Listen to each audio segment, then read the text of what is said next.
office. The resolution was reached during a meeting held in Mombasa and chaired by party leader Dr. Buru Ginga. Having deliberated on matters relating to the conduct of the Secretary General, Senator Edwin Sifuna, the NEC resolved to remove him from office with immediate effect in accordance with the party constitution and applicable laws. The committee appointed Deputy Secretary General Catherine Omanyo to take over in an acting capacity until a substantive holder is elected. She will oversee the party secretariat as ODM prepares for its National Delegates Convention scheduled for March 27. The NEC expressed grave concern over the rising levels of indiscipline within the party, particularly at the senior leadership level. The committee underscored that ODM is governed by its constitution, the rule of law, and collective decision-making through its duly constituted organs. Sifuna's removal follows months of internal tensions between him and sections of the party leadership. The Nairobi senator, one of ODM's most visible and outspoken figures, has recently taken positions that differed with the party's dominant line, especially on cooperation with President William Ruto's administration. Those remarks triggered criticism from some party leaders who accused him of undermining collective decisions. He was notably absent from the Mombasa NEC meeting where the decision was made. You cannot disobey the rules of the club and you continue to pride yourself that I am the party leader of ODM and yet I contradict everything that ODM is saying officially. Just days ago, Sifuna had dismissed reports of an imminent ouster, insisting he will remain loyal to ODM regardless of his position. Mimi nataka niape mbele ya Mwenyezi Mungu na mbele yenu kama wadosi wangu.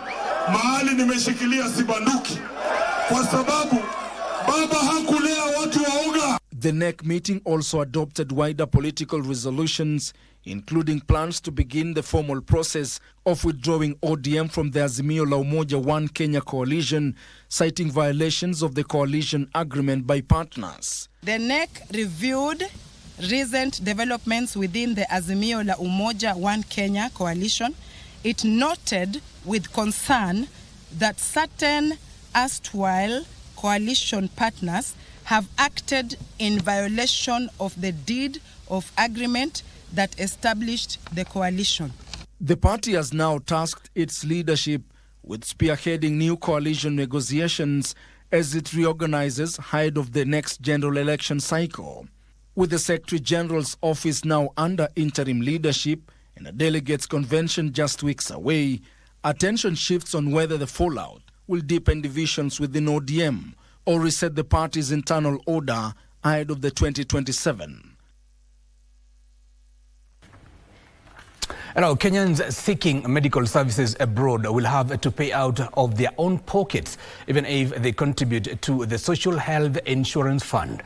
Social Health Authority Chief Executive Officer Mercy Mwangangi, while appearing before a parliamentary committee, said the authority has yet to contract foreign hospitals as required by the new law, so no payments can be made abroad. Mwangangi, however, assured Kenyans that the process of pre-qualifying foreign hospitals will be completed by the end of next month, and the list will be made public.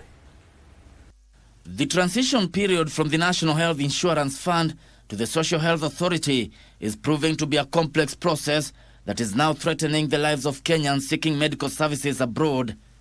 Following the enactment of the new SHA laws, a different contractual arrangement was introduced for foreign hospitals, whereby they are now supposed to be procured and contracted before they can be eligible for payments. It is not the problem of the patient or the family of the loved ones who are outside there.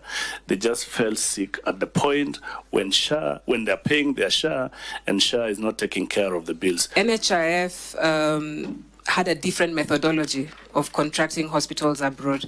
They issued what was known as a guarantee of payment, and they issued to a set number of hospitals before. Now we have to follow the procurement process in accordance to the law.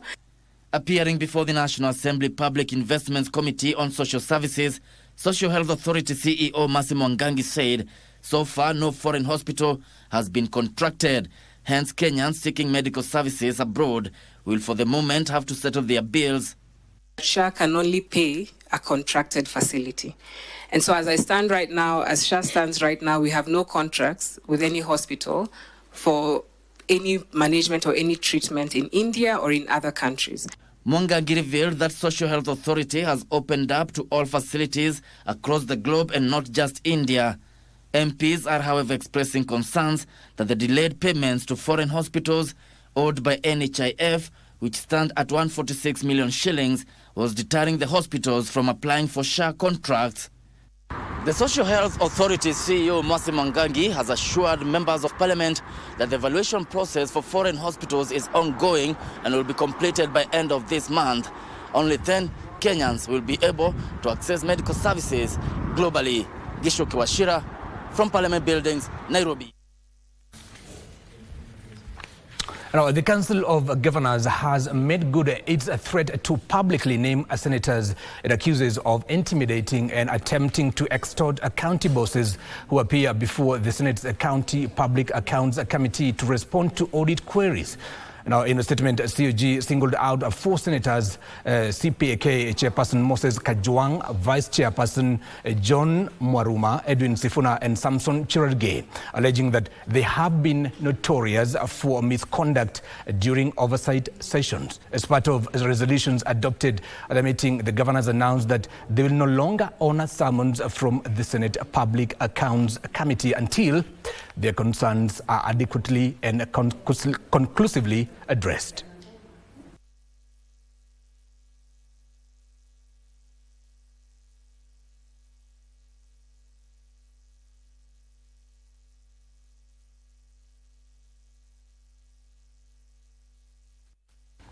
Now, the Bungoma County government spent 3.7 million shillings to light up a Christmas tree and another 6.6 million shillings to finance a benchmarking trip to Uganda by 22 members of the County Assembly. And as Abdiaziz Hashim reports, the Ethics and Anti-Corruption Commission is breathing down the neck of Governor Ken Lusaka and a section of Bungoma County ward representatives over possible misappropriation of public funds. Not right away. Bungoma Governor Kenneth Lusaka and a host of his county assembly members are now on the radar of the Ethics and Anti-Corruption Commission EACC for bleeding the county millions of shillings on unwarranted expenses. Governor, you see the difficulty you have. That at that time, whether you are sitting in the Senate or somewhere else, your officers made a requisition that included all these things. For investigation and prosecution for the officers concerned. This is after the Senate Public Accounts Committee unearthed that the Lusaka-led administration spent 3.7 million shillings of public coffers on a Christmas tree lighting event. According to the Auditor General's report, the county government spent 3.7 million shillings in September, 3 months before Christmas, to facilitate an extravagant tree lighting event. The anti-graft agency said the scope of the inquiry has since widened following revelations that the event was preceded by a benchmarking trip to Uganda by 22 members of the county assembly at an additional cost of 6.6 million shillings at the expense of the taxpayers. The EACC confirmed it is investigating claims that a fictitious impress was issued to facilitate the MCA's benchmarking trip to Mbale, Uganda, ahead of the Christmas tree lighting ceremony held at the governor's office. The commission has directed the county government to submit original documents related to both the benchmarking trip and ahead of the Christmas tree lighting ceremony held at the governor's office. The commission has directed the county government to submit original documents related to both the benchmarking trip and the Christmas event. And our President William Ruto has told of critics who have an issue with his close association with the National Youth Opportunities Towards Advancement Nyota program, saying his administration will enhance initiatives aimed at creating job and business opportunities for the youth. While at Garissa High School grounds during the rollout of Nyota program in the region, Ruto said the national project has improved the livelihoods of many young Kenyans.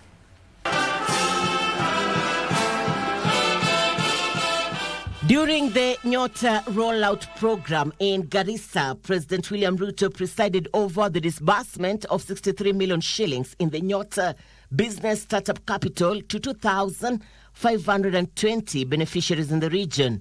The president said the program will eventually distribute 375 million shillings to 7,500 beneficiaries in Garissa. Kuna watu wananiambia I should delegate matters to do with the young people of Kenya. I want to tell them to take their advice to somebody else. The president underscored the success of Nyota, attributing its effectiveness to proper planning and execution. And this Nyota program is a program that I designed myself. There were other programs before, but they were poorly designed, poorly delivered, and it has minimal impact. According to Ruto, at least 123,000 young entrepreneurs will benefit from the program's first phase in Wajir and Mandera, with each receiving a 50,000 shillings grant to boost their businesses. Because today the people of Northern Kenya can access their birth certificates, identification cards, they can access their passports bila ya kuulizwa maswali mengi.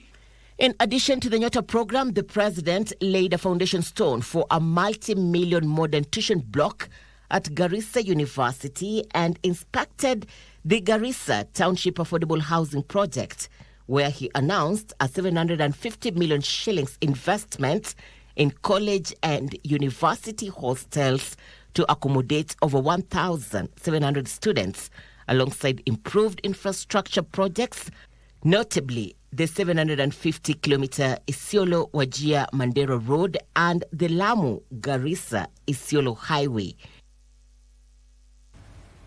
And now, away from that, Nairobi County Governor Johnson Sakaja has denied allegations that his administration has transferred some of the county government functions, including garbage collection and road construction, to the national government. In his address to the County Assembly, Sakaja said the county government has instead collaborated with the national government to improve service delivery in select sectors. Following speculation that the Nairobi County government had signed a deed of transfer of some functions to the national government, Governor Johnson Sakaja on Wednesday delivered his State of the County address and clarified the matter. The functions bestowed upon the county government of Nairobi by the Constitution will remain county functions. We shall not transfer.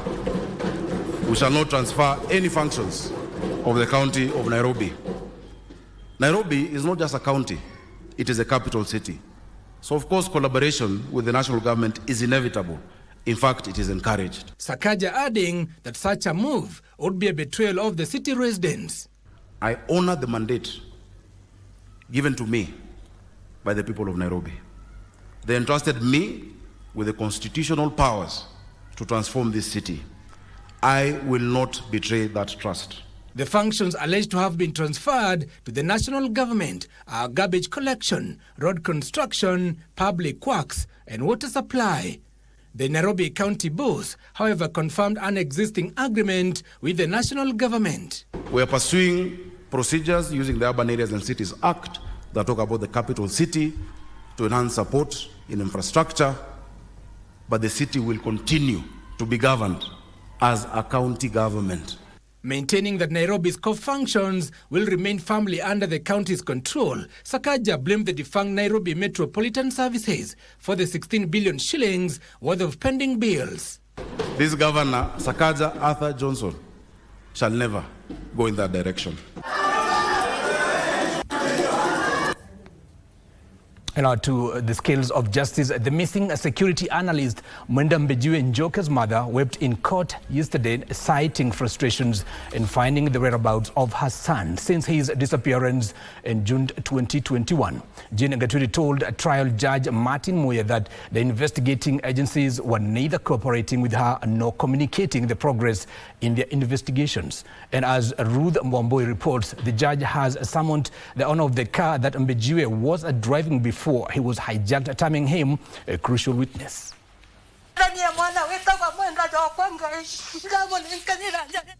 Appearing on Wednesday before Justice Martin Muya, Jane Gatwiri, mother to missing security expert Mwenda Ambijiwe, was overwhelmed with anguish over 4 years and 8 months of looking for his son in vain.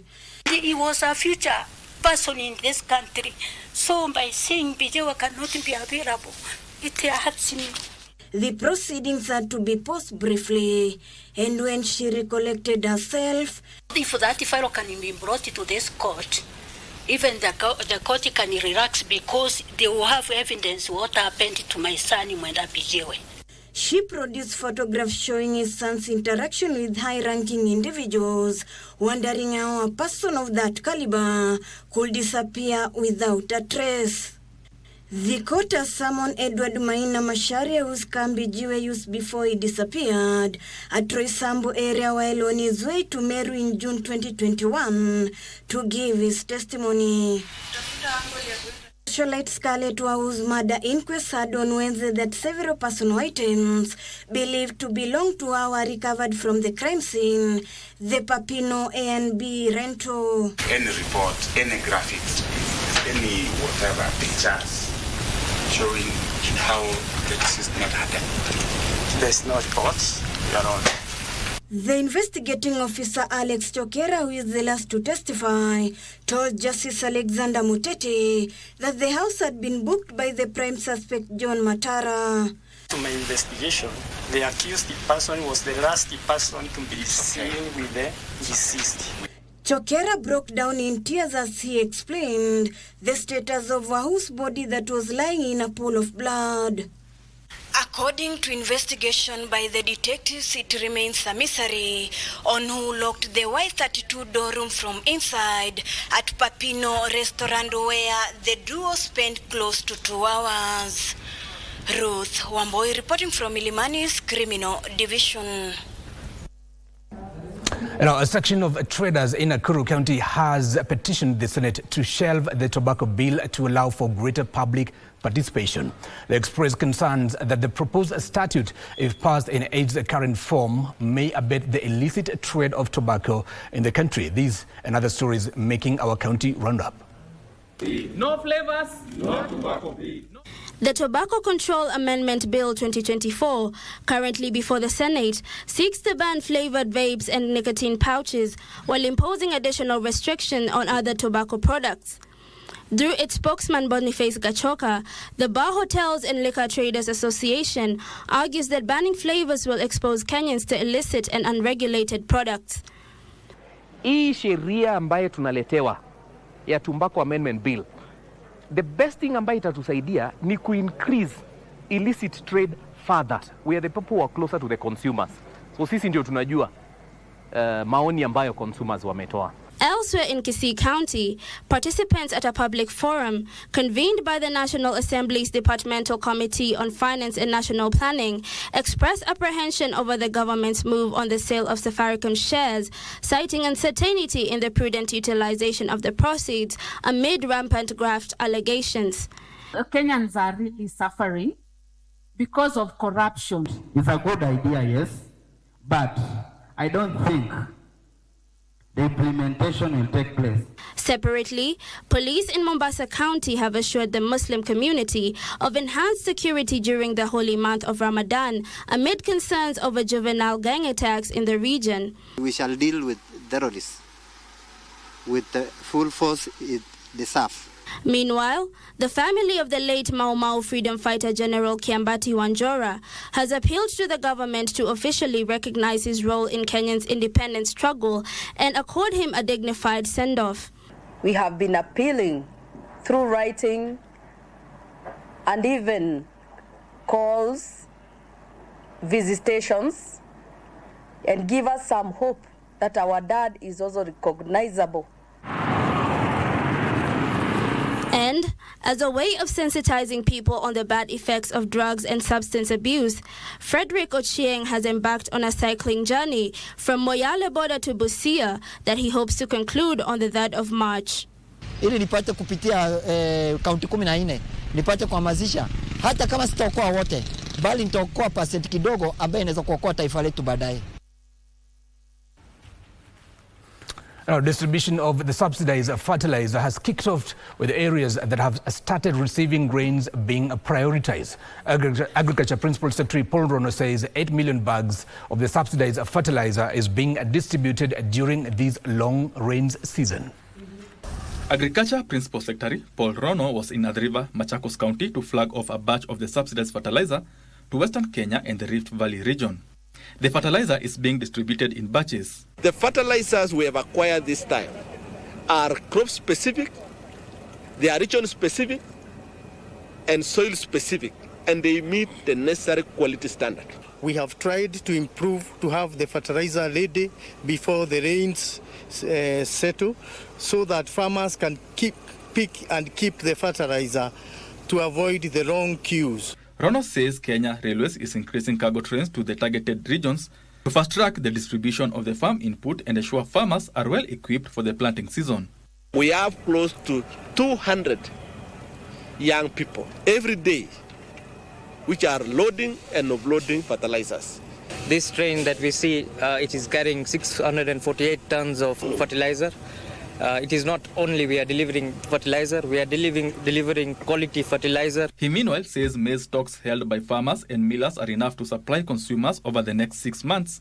Hence, the decision to allow in duty-free maize is being reconsidered. The maize we have now can last for 6 months, which we have in our store. We have enough beans in our store. Rono says farmers have already started selling their maize to the National Cereals and Produce Board, boosting available stocks for milling. He says 200,000 bags of maize have been received from farmers, with an additional 1 million bags expected in coming weeks. We have seen an influx of farmers bringing now maize to NCPP. We are receiving around 50,000 a week.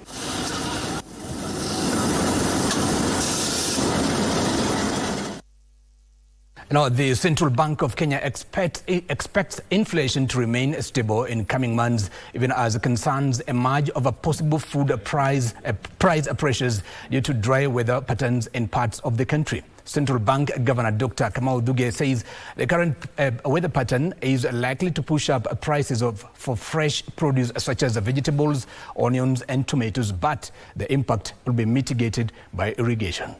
While overall inflation has eased to 4.4% in January and is projected to remain stable, the central bank has acknowledged emerging risks such as dry weather conditions that could push up food prices.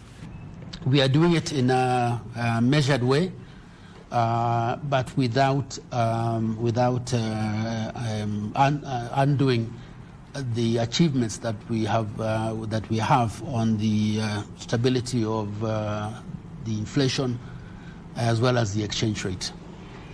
Dr. Thuge says despite inflationary concerns, the shilling remains stable, supported by foreign exchange reserves currently at 5.4 months of import cover.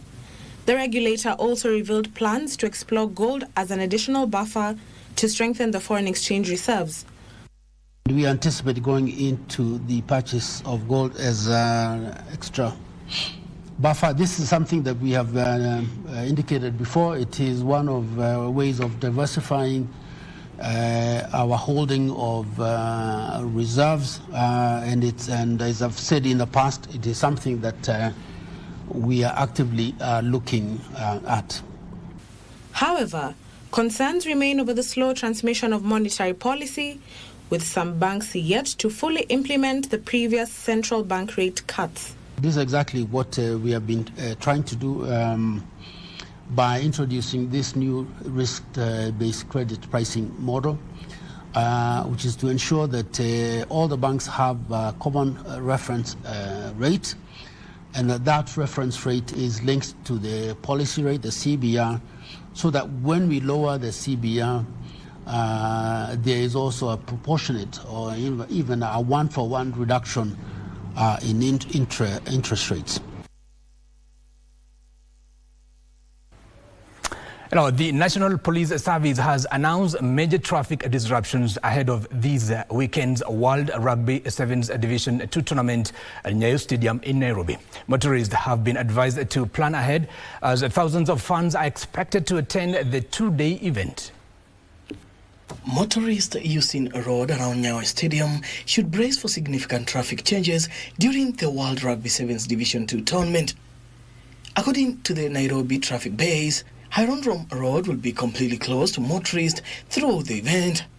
Meanwhile, Mombasa Road and Langata Road will experience partial closures to manage the unexpected influx of fans. Mombasa Road will be closed partially to ensure the safe movement of participants and spectators.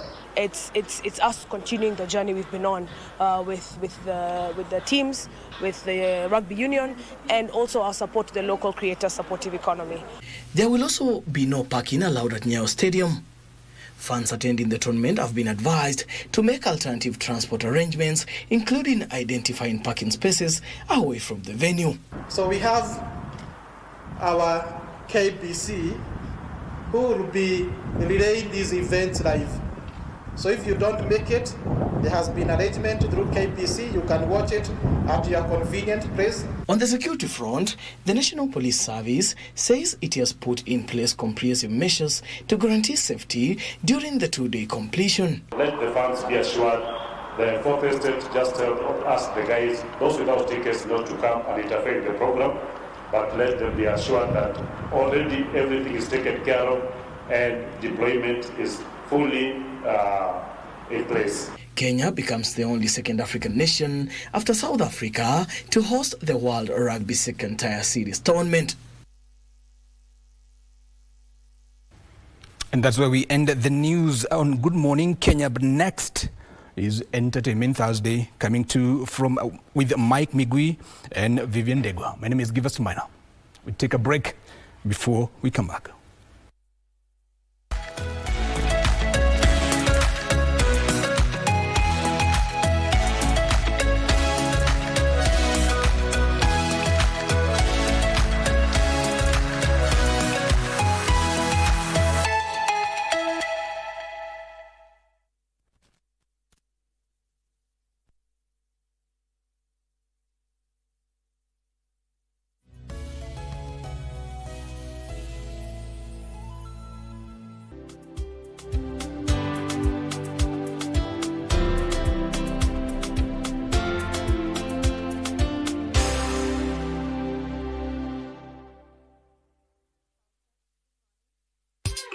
Tunatambulika kwa mandhari yetu ya kuvutia, tamaduni zetu, ukarimu wetu, vyakula vyetu, uchapakazi, na pia kwa sauti tofauti za watangazaji wetu waliobobea. Libengo niko hapa aka upcoming sponsor. Bila shaka hapa ni kama Pedeshe, ma Deep State, vile vile Cartels. Tunaenzi talanta za pwani, tunakuza talanta za hapa kwetu nyumbani. Tell a friend to tell a friend. Tuko mjengoni kama kawa na wanangu wengine wawili. Usikose kutegea 103.1 Pwani FM, stesheni ambayo itakupa fursa ya kupata uhondo kamili wa pwani na kuleta Wakenya pamoja. Pwani FM, tafrija ya kipwani.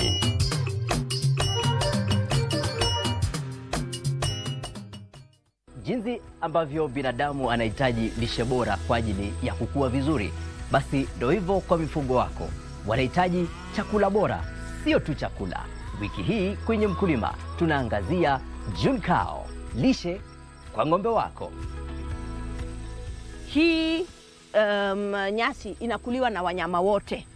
Sungura, nguruwe, ng'ombe, mbuzi, kondoo, hata pia kuku. Protein yake iko between 16 and 18%. Ni kama kulisha na dairy milk. Kila siku. Ungana nasi kila Jumamosi saa 10:30 hapa KBC Channel 1 kwa mseto kamili wa kilimo. Are you a talented artist, or are you passionate about a topic you want to discuss? But money can be very hard to find for an upcoming artist. Don't worry, Studio Mashinani has got your back. Sign up on ajira.co.ke to book a session with your music and video producers across the country. Work on your music, jingles, spoken words, and even podcasts to realize your dream, all for free. Studio Mashinani, Radani Talent.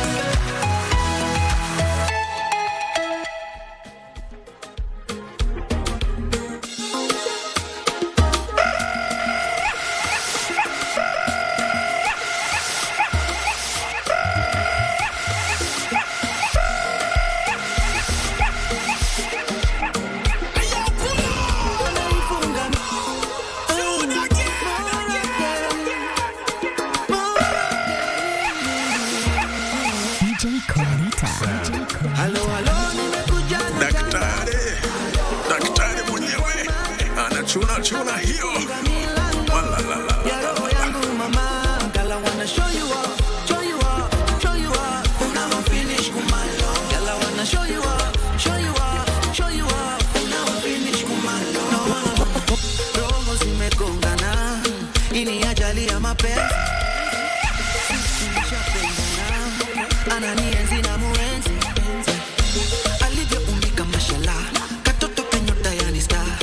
Leta mwangaza, sitaki kupoteza mapita. Mwachani ringie dunia. Halo, nimekuja na tangazo. Muoneni kwa WhatsApp. Amenifunga milango ya roho yangu mama. Gala wanna show you up. Kwa mapenzi meoga mama. Wana mwili wangu namo waka baby. Mapenzi umeniweza. Wana mwili wangu namo tetemeka baby. Usuliza kwa nini nazubaa kwa mapenzi. Mapenzi mepandisha sipinda mitamami. Pandisha wengine baby misioni. Menishika mateka adogo la. Wengine misina maoni. Meni moyo mshapenda adogo la. Sheri kwa penzi lako natokwa wazimu. Kila unaponipa mama nakuna kabubu. Because of you.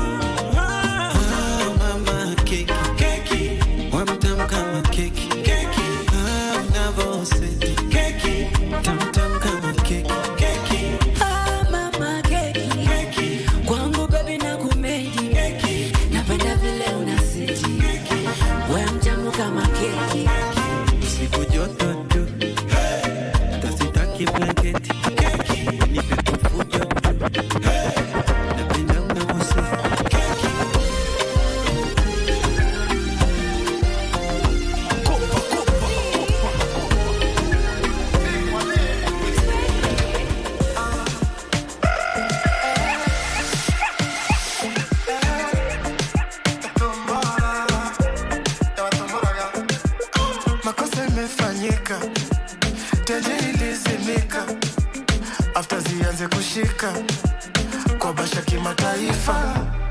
Haram siwezi kula poko. Niko kwa bashi meja mangoko. Tatu mbao tuko kwa soko. Na tumenyanya taki nyoko. Halal sembe na arosto.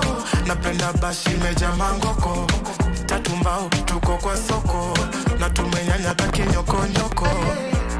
Tunachana kweze. Tukisikiza rumba.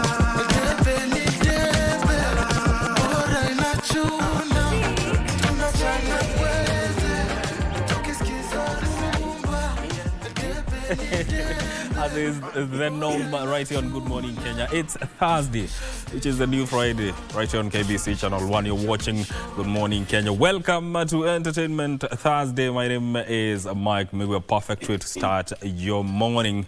Remember, this is the day this is the morning that we get to your personal space. We get to elevate your feel good so that as you start your day, you get to enjoy everything that the morning and the day at large has to offer. Welcome to Good Morning Kenya once again. I'm not alone. Vivian Degwa is in the house. Vivian, good morning. Good morning, How Mike. are you doing? I'm doing all right. And a very good morning to each and every one of you who is tuned in on the show this beautiful 12th day of February. Just 2 days away from Valentine's. Do you have a Valentine's? Are you planning on doing anything on Valentine's Day? Ama wewe ni wale wa ai? You know, si tunapendana kila siku. Mbona siku moja ndo i-define, you know? But anyway, today being Entertainment Thursday, we will be making sure that we get to entertain you from the music that is going to be played to the conversations that we'll be having right here on the show. We'll be having an artist whose story is quite inspirational. So you want to stay tuned for that. And then, as I mentioned, Valentine's is just around the corner and we'll be having Love is in the Air. This is a play that will be showcased at the Kenya National Theatre. theatre, and we'll be having part of the cast and crew right here on the show to let us in on what to expect for that particular show. It's actually going to start showing today, this evening at the Kenya National Theatre. So we have a packed up show. You definitely do not want to miss any bit of it. My DJ is here. We have another DJ for this month. That is none other than DJ Kolita. Wagwa. Mambo. Waga niko fiti manzi. How are you doing today? I'm doing good. Yeah, kabisa. Leo una cook nini? Si unajua tuko Valentine. Yeah. Valentine week. Lazima ni control. Malavidavi ni nini? Hapo sasa ndo pangu sasa. Leo tunaimba tu mapenzi. Very nice. Yeah, very nice. Yeah, very indeed. And also, as we get into the entertainment aspect of the show, our segment of Future Voices, we just want to look at something very interesting that is happening. You look at what the county governments or the Council of Governors has said with regards to the appearances they have been happening at the County Public Accounts Committee regarding audit reports that have been outed by the Auditor General, and how the counties have been spending that money. Governors have laid out allegations of extortion, among other things. So we just want to look at that level of accountability that is needed within the counties. Are the governors trying to dodge that accountability aspect? That is a conversation that is coming to you in the next few minutes. So I invite you to tune in to Good Morning Kenya. All right, there you have it. We'll be having Mike going on with that conversation, and then immediately after we get into that celebration mode, because when it's entertainment, we're kind of celebrating. What are we celebrating? We're celebrating life. The fact that you're here is reason enough for us to celebrate. So we'll be getting into that sherehe mood immediately after Mike's conversation. So keep it right here. In the meantime, CDJ tupe muziki. Yes.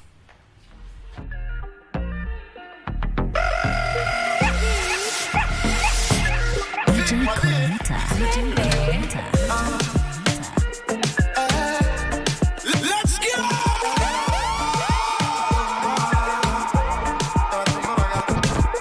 Makosa imefanyika, after zianze kushika kwa basha kimataifa. Haram siwezi kula poko, niko kwa bashi meja mangoko. Tatu mbao tuko kwa soko, na tumenyanya taki nyoko nyoko. Halal sembe na arosto, napenda bashi meja mangoko. Tatu mbao tuko kwa soko, na tumenyanya taki nyoko nyoko. Tunachana kweze, tukisikiza rumba. Debe ni debe, bora inachuna. Tunachana kweze, tukisikiza rumba. Debe ni debe, bora inachuna. Tushukishe stage ya mwisho, tushukishe stage ya mwisho, tushukishe stage ya mwisho. Hatuja kusheka na disco. Tushukishe stage ya mwisho.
be no law. Keep me away, I take you on tour. Pretty baby, I give you something to live for.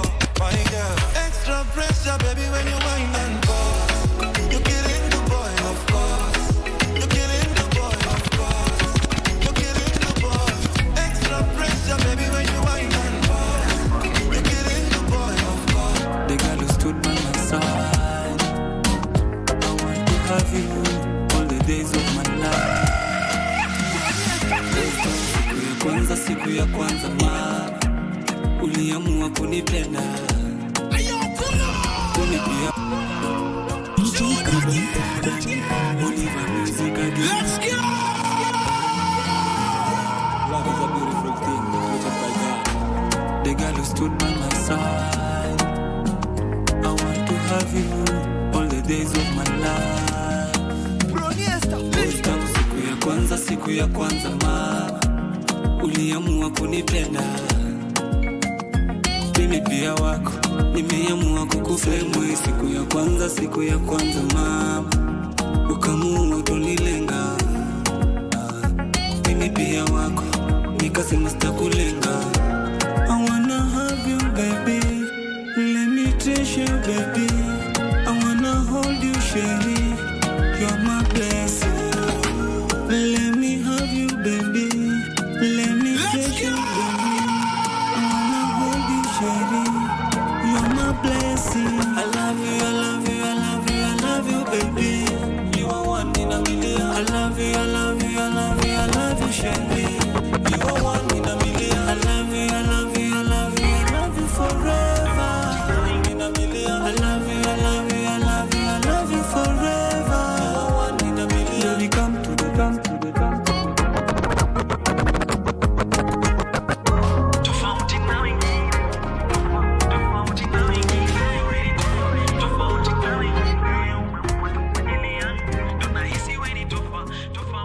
You're going to have a great time watching KBC Channel 1 and having to listen to very nice music just to make your morning. But before we get to that, let's talk about matters that affect national or shape national discourse. And of late, we've seen governors raising allegations of harassment, extortion, and also, on the other hand, the Senate insists on carrying out its mandate of oversight role, especially when it comes to public funds, as it is constitutionally mandated. And this is coming at the backdrop of Auditor General's reports that have been flagging persistent financial misuse within the counties. And so far, the governors that have appeared on the County Public Accounts Committee have led to this. And today we are asking, given the events we have seen, the tiff between the governors and the Senate regarding these matters,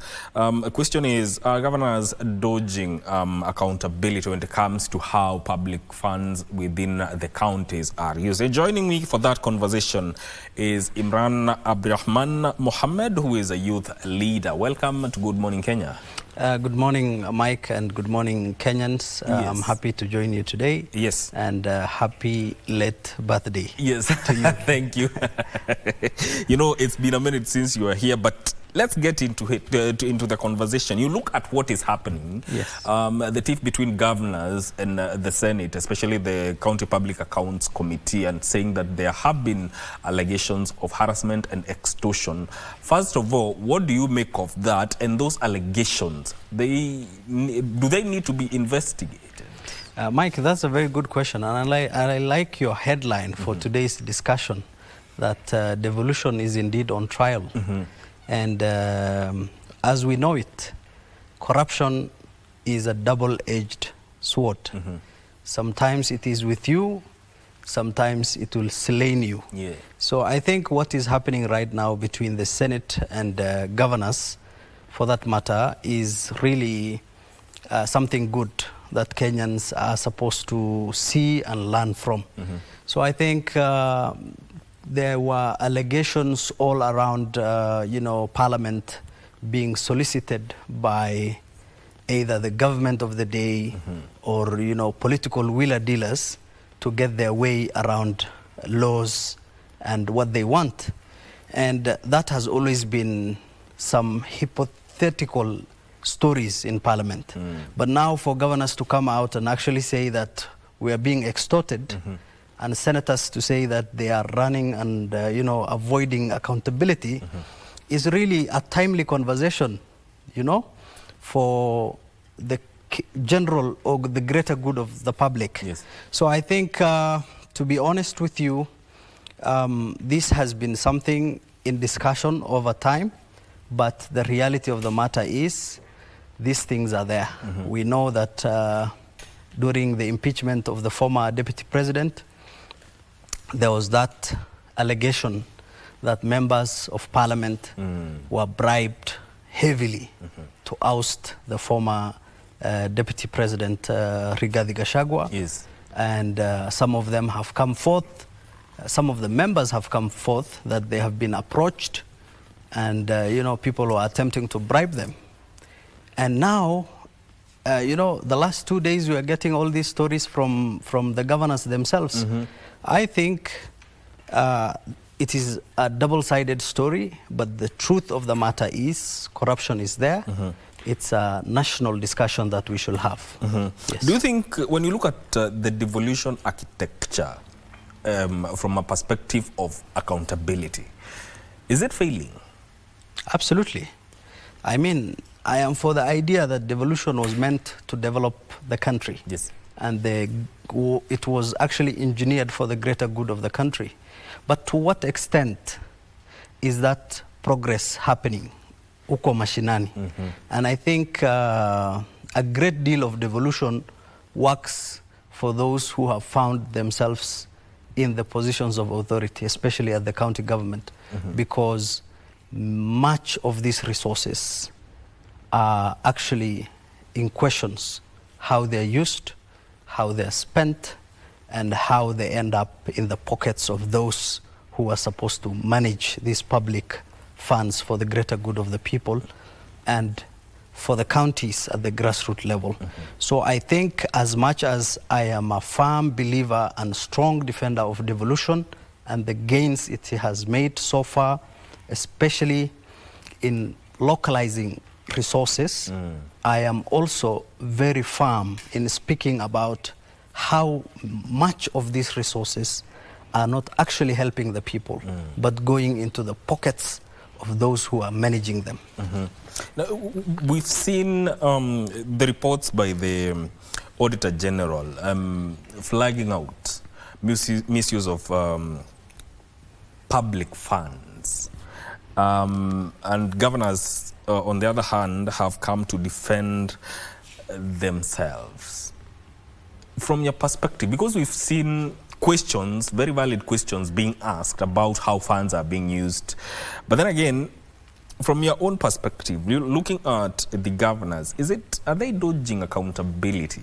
Absolutely, I agree. I agree with the Senate Public Accounts Committee that the hula baloo and noise we are seeing from the governors is actually directed towards dodging accountability. And I'll tell you why.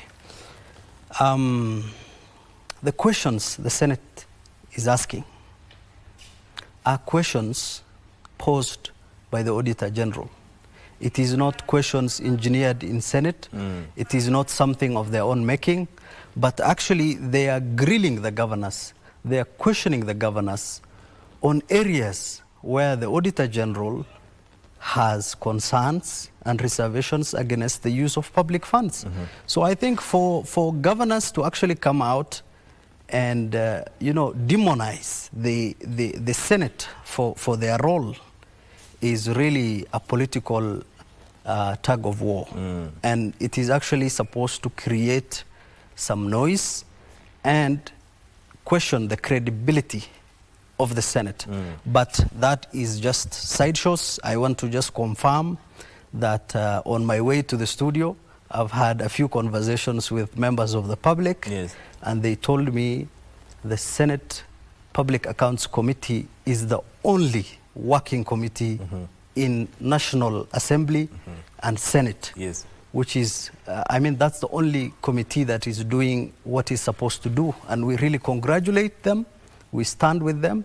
and we urge them to soldier on. Has the heat become too much? For the governors, absolutely. Absolutely. I'll give you a very practical example. My governor was at the Senate Public Accounts Committee. Yes. That is the governor for Mandera. And some of the questions he was asked were really shocking, you know. The way he has responded, the way his team responded were very shocking. And we've seen the Senate query 55.9 million shillings spent allegedly on seedlings. And a follow-up to that discussion is where now farmers in Mandera came out and said, we are the farmers along the river line. We are the farmers in Mandera. We have not seen this 55.9 million. We've not heard of it. It has not come into our farms. So I think the Senate is rightly doing their job. So where does EACC come in? Because these have been are allegations. Where do they come in to investigate and verify that indeed there was money misused, and maybe they can recommend say, for prosecution? Absolutely. And I think EACC is independent to do their work. But my idea is that the Anti-Corruption Commission should actually use the Senate as a platform where they can source or get their information on how or who to investigate on these public funds. So, for instance, we have had that session with the Mandera governor in Senate. We have seen the questions being raised. We have had feedback from the communities in Mandera on whether or not they have received these funds. My question, just like yourself, is why EACC has not taken up that case, for example, against the governor of Mandera. So I think the question on whether action shall be taken against allegations of corruption and mismanagement of public funds lies with the right or relevant government authorities. But as Kenyans, ordinary citizens, and thinking men and women, we should actually ask these questions and action should be taken. Yes. You look at the Auditor General's findings and the things that come out in all this is, unsupported expenditure, pending bills, payroll irregularities, and ballooning legal fees within several counties. What would you say? Are these isolated accounting issues, or it's just systemic governance failure? It is absolutely systemic governance failure. For example, I was reading the dailies when I was coming here, and I found out that a collective of 21 billion shillings was spent on legal fees by the counties, and some of this expenditure is not supported.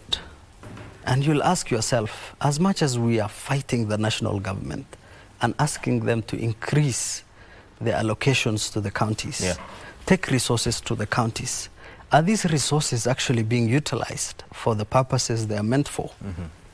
I mean, it's almost every other county or governor that comes to the Senate, Public Accounts Committee that has queries on very serious allegations against how they manage public funds.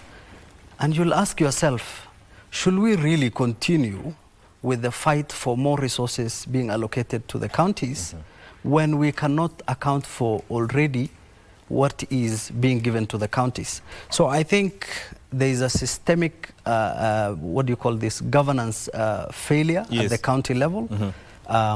Governors are evading accountability. And I'll give you a very, very practical example on how governors are evading accountability. What is the need for a governor who has served 10 years as a governor of a certain county to go for the Senate seat if they are not, planning or strategically positioning themselves to run away from accountability? The reason why many governors end up becoming senators is because of running away from accountability. I mean, your tenure as a governor for 10 years, is supposed to be oversighted by a senator.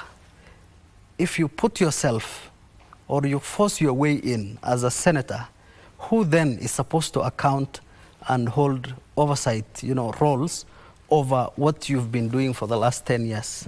Yourself. So I think there's a very strategic political game the governors are playing, and the senators have come out to call it out as it is.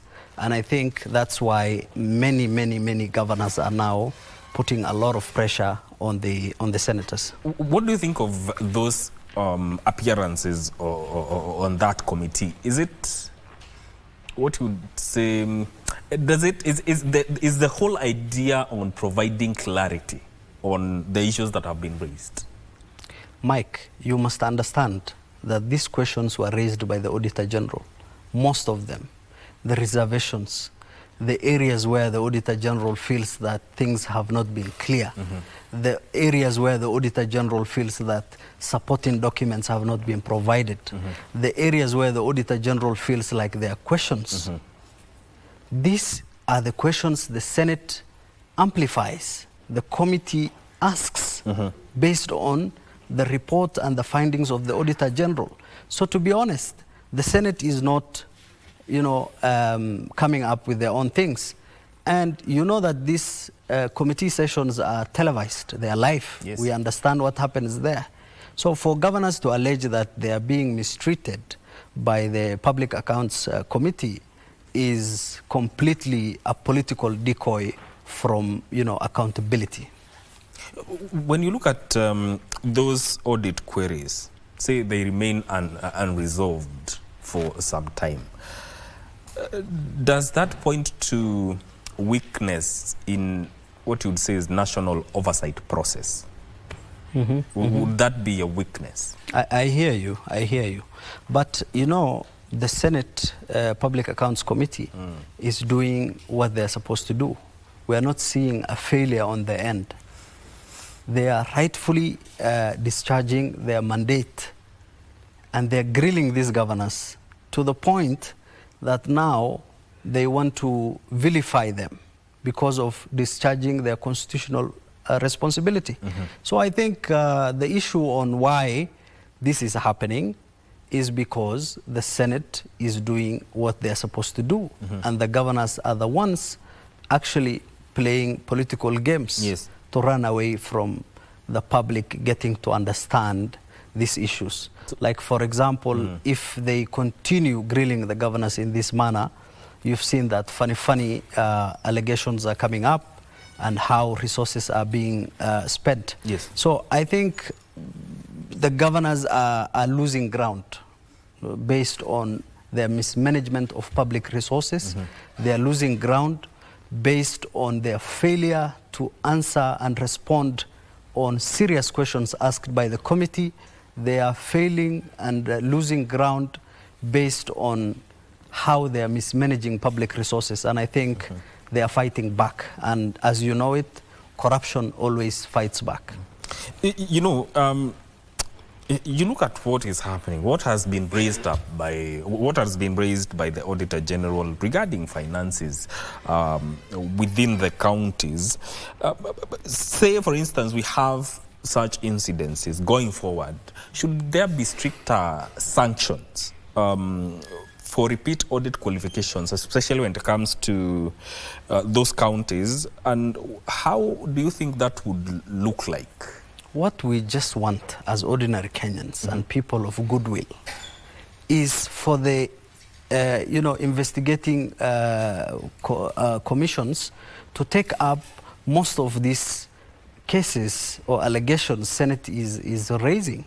For example, if we have allegations of mismanagement of public funds, why is that not investigated by the right government authorities that are responsible for this? 55.9 million is not small money. It's not small money. 32 point something is not small money. 3.7 million for a Christmas tree is not... It's not small money. Why are not the relevant authorities investigating into these serious allegations? So I think there's a failure on government authorities to actually take up these issues. Yes. The Senate is rightfully doing what they're supposed to do. They are asking the right questions. And I'll tell you, for example, if Kenyans believe that the Public Accounts Committee of Senate is the only committee in the entire country that is seriously working and doing what they're supposed to do independently, then we need to protect that committee. It also raises the question of trust, because at the end of the day, issues have been raised. But then again, you know, sometimes Kenyans expect action to be taken. Do you think Kenyans have really trust these processes, because issues keep being raised left, right and center every other day? Do you think there is enough trust from the public in as far as this process is concerned? There is trust deficit in the public on the government itself. Mike, you have seen the president himself pronounce himself on corruption and money changing hands in parliament. I mean, how else could we talk about this issue if the president himself has pronounced himself on this issue? And he has, you know, said that he will take action. Kenyans are still waiting for him to take action. And if things continue coming up like this, and the president fails to take action, or by extension, the government authorities responsible for taking action against, you know, these allegations do not take action, then the government entirely will lose ground with it also points the to public. trust that Kenyans have on institutions like the Ethics and Anti-Corruption Commission in terms of taking up this responsibility of investigating the counties that have been mentioned when it comes to irregularities. Yeah, I agree with you, but these issues have been raised a few days ago or a few weeks ago. We are still giving them the benefit of doubt, and we urge them as thinking men and women of this beautiful country called Kenya to take the necessary action and, you know, show us that the government is working, these investigative agencies are working, and indeed action is being taken. Indeed. We're also joined by Evans Kerago, who is a lawyer. Welcome to Good Morning Kenya. Thank you so much. And Most welcome, sir. Thank you. Ndio hiyo sasa. Handshake. You know, we are talking about matters to do with the counties. When it comes to what you are seeing, the governor saying harassments, extortion, those are allegations they have raised. But on the other hand, the Senate insists on its oversight role, which is constitutional. From your perspective, what do you make of that? Because we are talking about Auditor General's reports that have flagged misuse of or misappropriation of county resources. What do you make of that? First of all, thank you so much, Mike, for having me. Karibu My sana. name is Evans Mushanga. I'm a lawyer by profession. And I'll first of all start with the constitutional tenets and provisions that then give impetus to the Senate to go ahead to grill, so to speak, to question counties and specifically the governors. You see, the Constitution of Kenya, Article 10, gives the national values and principles, which include transparency and accountability. Then we move ahead to Article 229 and read together with Article 125, which then give the Senate the mandate to actually summon the governors, put up inquiries with regards to the Auditor General's reports, and for this matter 2024-2025 audit report, and equally move forward to then give recommendations. And we have seen two specific committees which have been very aggressive when it comes to accountability within the counties. We have seen the Public Accounts Committee led by Senator Kajwang, Homa Bay Senator, and we have also seen the Public Investment Committee led by Osotsi, Senator. So these two committees are within the precepts of the Constitution, and they are within the standing orders of Senate to also question the governors. When it comes to the aspect of extortion, the aspect of saying that they are not within their mandate aspect of harassment, then I think it's far beyond that. Then he who alleges must prove. So if at all there's an aspect of bribery according to the papers, there's an aspect of harassment according to the papers, then the governors also have their duty to prove. Strictly speaking, the law of evidence, section 107, puts them to strict proof, must prove that there's been bribery allegations, that they have been forced to give 9 million shillings, 12 million shillings as bribes so that they cannot be grilled, so to speak. But far and beyond, we have to look at what are the repercussions then of failing to attend this particular grilling in Senate. You see, Senate works under very strict timelines. There is a High Court ruling that happened in 2024 that then gave impetus to Senate to summon and the particular person who has been summoned to appear within 3 months. And the repercussions of not appearing within these 3 months is that that particular report is nugatory. It's just a mere academic exercise. You're not going to be helping much because justice delayed is justice denied. That's what we say. So within those 3 months, the court ruled that it's important for the person who has been summoned to appear. What are the repercussions of not appearing? There's a fine.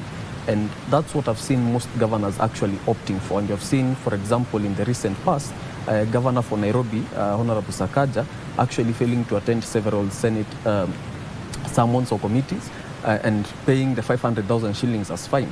So they prefer to pay the 500,000 shillings as fine after they fail to attend very important Senate committee. So there are so many things that play out in this particular thing.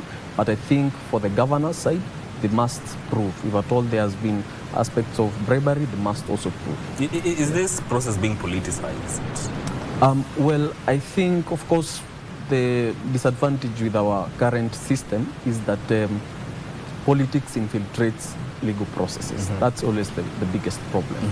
But according to my analysis of the two committees, I think they have been very objective in their reports. Yes. And they have been very objective in their grilling.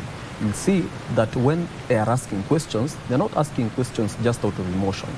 For example, there is a recent Senate proceeding or Senate committee meeting that actually put the governor for Vihiga onto the light. And the governor for Vihiga actually was alleged to have spent 5 million shillings on a house party. So you see, that, for example, might not be termed as a politicized, thing. That is something that is on the record, and actually proved it. So the committees have been very objective. They have been there to ensure that they actually grill the governors and they actually put them to account, because once you hold public office, then you are also open to scrutiny. And the Constitution as well captured that. It has captured that under accountability and transparency. Yeah. Imran, do you think these oversight hearings, especially for governors, can be reformed to become more technical and less politically charged? It's very difficult to separate the governor's role in politics and them being answerable to accountability in terms of public resource management. But I think one thing that the governors need to do is just appreciate the role of the Public Accounts Committee, for example, in exercising their constitutional mandate in terms of holding the governors accountable or asking them queries and concerns on what the Auditor General feels is gray areas where they need to explain more or pronounce themselves in terms of their leadership and governance of public resources. But Kenya, as you know, it is a landmine for political theatrics. Yes. And I will say that it is very difficult to separate politics and policy sometimes. But I urge the governors to be honest and responsible members of the society before they start displaying their political theatrics to the public. When you are looking for offices, you are politicians, yes, but the minute you are elected into this public offices, you are a servant for the public, and you are answerable to queries and concerns of Kenyans and the people from your constituents. Yes. How would you say these oversights are enhancing devolution in terms of how they are carrying out their mandate? You see, Mike, there's something called separation of powers. And the separation of powers, as proposed by a writer called Montesquieu, then puts into place what we call checks and balances. Yes. And within the separation of powers, we have Parliament. And Parliament has two houses. That's the Senate and the National Assembly. Within the Senate, we have a kind of a representation from the counties, the 47 counties. So then what that means is that Senate plays an oversight role within the counties to ensure that governors and basically the counties run effectively. To what extent? You see, and we have had lots of debates, including with the one man, one vote, one shilling. We have had a lot of debates with regards to allocation of resources and all those things, equitable share, all those things. So you find that once resources are allocated to the counties, let's say, for example, Tana River County, then it's upon also the senator to ensure that within the committee of the Public Accounts Committee and Public Investment Committee, this governor is put to account to tell the Kenyans and tell also the House how he has spent the money. So if at all counties move with the appropriations bill within the county assemblies, they say that this allocation has to go to roads, for example, because they're also devolved, they have to go to electricity, they have to go to what, then was that money used for that purpose? I think oversight plays a very critical role when it comes to Senate, and I think it should proceed and enhancing devolution. You see, for a very long time, we've had lots of discussions with regards to devolved corruption. So in essence, then Senate comes in to ensure that it also plays a critical role. But I also think, as a recommendation, Senate should also be, added some more power, in my own view, especially with regards to accountability aspects. Because you find oftentimes governors will not appear before the Senate because they know these guys don't have any prosecutorial powers. These guys cannot act as quasi-judicial bodies. So the most they can do is just fine me. Finding me 500,000 shillings with a net worth of 50 million shillings or 100. Like a drop in the ocean. It's just a drop in the ocean. So these guys should have at least more power. We can also view it from an aspect of also impeachments, right? We have seen several governors actually being impeached, but it's also politicized. That's the unfortunate bit, and it has to go full hearing before the House. Once it moves now, it transits from the committee. So I think now we should be seeing more of impeachments for governors who are not, accepting to be held to account, because this is public money. It's not an individual's money. Also, supposed to see more of public shame. I'll say these things should not be private. These things should not be only conserved within the Senate. These things should be made public, so that people know your governor did not attend this particular hearing. It was with regards to SHA. It was with regards to education within the county. He did not attend. There were no reasons given thereof. And I see, for example, right now the reasons that are being given for governors to skip meetings is that they're in a retreat in Kilifi. So you see, should that really be something? Yes, so it's something that is up for debate, but you see, such things should actually be put to the limelight. I saw, for example, in the papers that Governor for Embu, the UDA chairperson, Governor Cecily, said that the reason she skipped the meeting, the important meeting, is that she's in Kilifi discussing matters to do with health. Matters to do with SHA. So something that is up for debate. But either way, those are the recommendations that I will make to also enhance devolution. To reinforce what Wakili is saying, yes. I come from Mandera County, and many governors from my region, that is the Northern Kenya region, come up with very funny excuses when they are told to come and answer to these questions by the Senate. And some of them go for diaspora trips. Some of them pretend that they are going for pilgrimages to Saudi and Mecca and all that.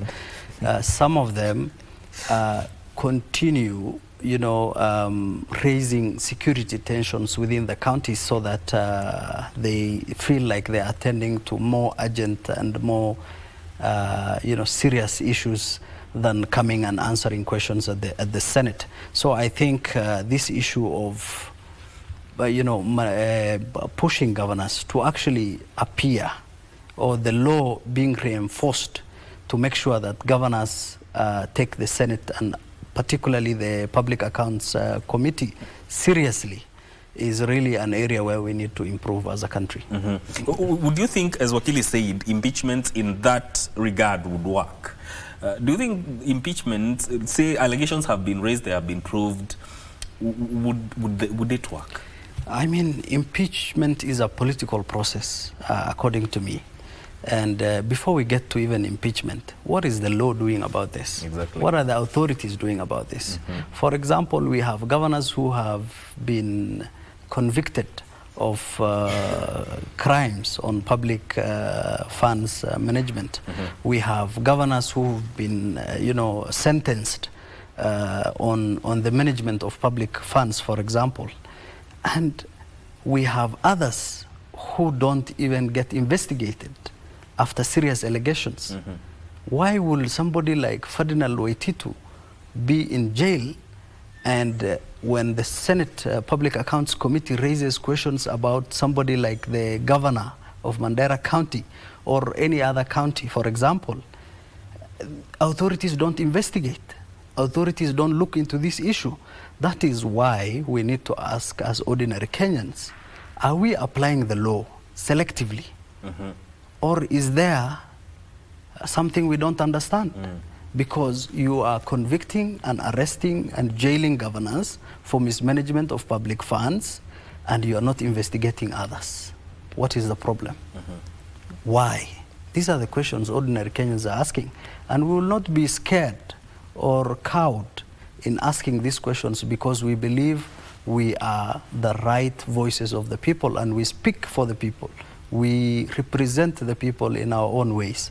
So I think, Mike, the problem we have in Kenya is that the law is applied selectively. Yes. Do you agree with that? And if, say, now governors start boycotting such appearances, what precedent does it set for state officers?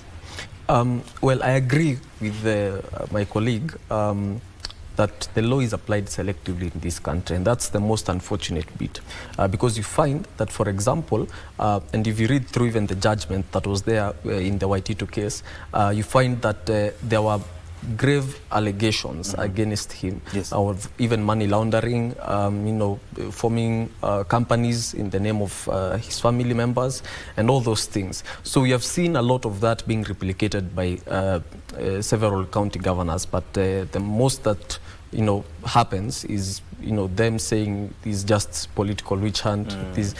And that takes me to a very important part of the Constitution. That's Article 79 of the Constitution. It actually talks about EACC, but you find EACC goes only to an extent of an investigative role. Then we move into the office of the DPP. Office of the DPP has to pick up these matters, right? So you find that there's oftentimes a disconnect in between, and it gives room for actually I'll call it infiltration into the evidence. So there's a big problem, there's a big disconnect in our justice system as far as corruption is concerned with that regard. So but aside from that, you find that in this country, we need to actually have we actually need to uphold the rule of law, because if you find, for example, the Constitution is very clear with regards to what should happen to such individuals, what should happen to individuals who don't observe leadership and integrity, for example, then we should actually follow that. We should actually be a bit more serious. But there's actually something else that comes to play. If leaders don't follow what is set out, then that sets a very bad precedent. Because, for example, if we, the young people, look up to leaders who don't follow the law. We actually brag about having the best constitution. They don't follow the law. They, do absolutely nothing with regards to the rule of law. Then it means that this country eventually will become a banana republic. It will become an ungovernable country, a country that cannot be resided in, a country without laws. So the leaders ought to follow the laws that are there. The leaders ought to ensure that they appear before committees, they appear before Senate. They should not, merely term it as harassment or extortion. They should actually appear. It's rather we see that it's extortion live on camera when they have appeared, rather than saying it's extortion on paper. They have just written some memoranda and sent it to Senate.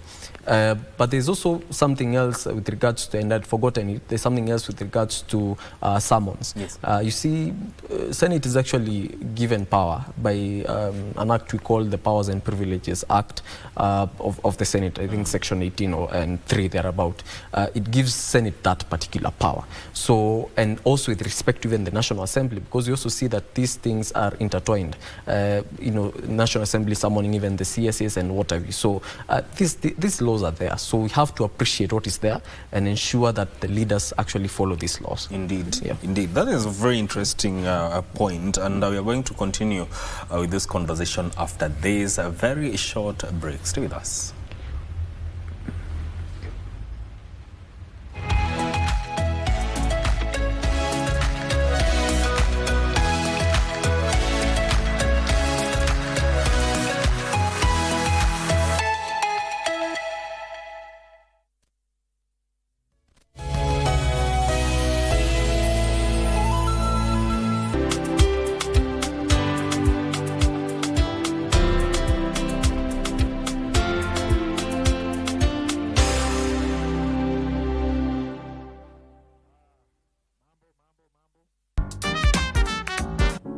You finally came.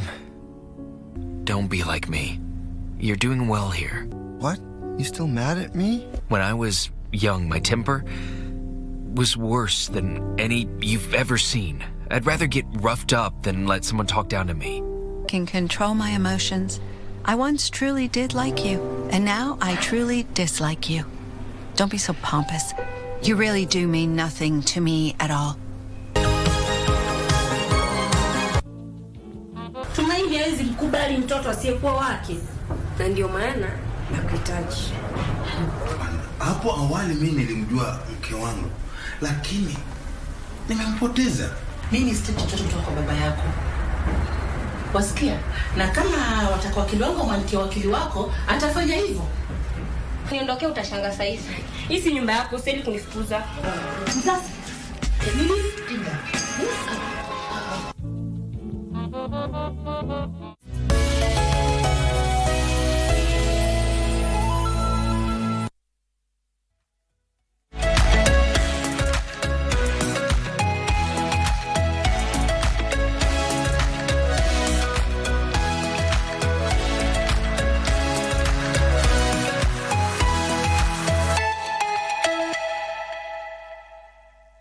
Yeah, we are talking about the matters to do with the governors, the tiff between the governors and the Senate regarding the oversight role, and also governors raising allegations of extortion and also harassment. So I want us to take the next 10 minutes to close on this discussion.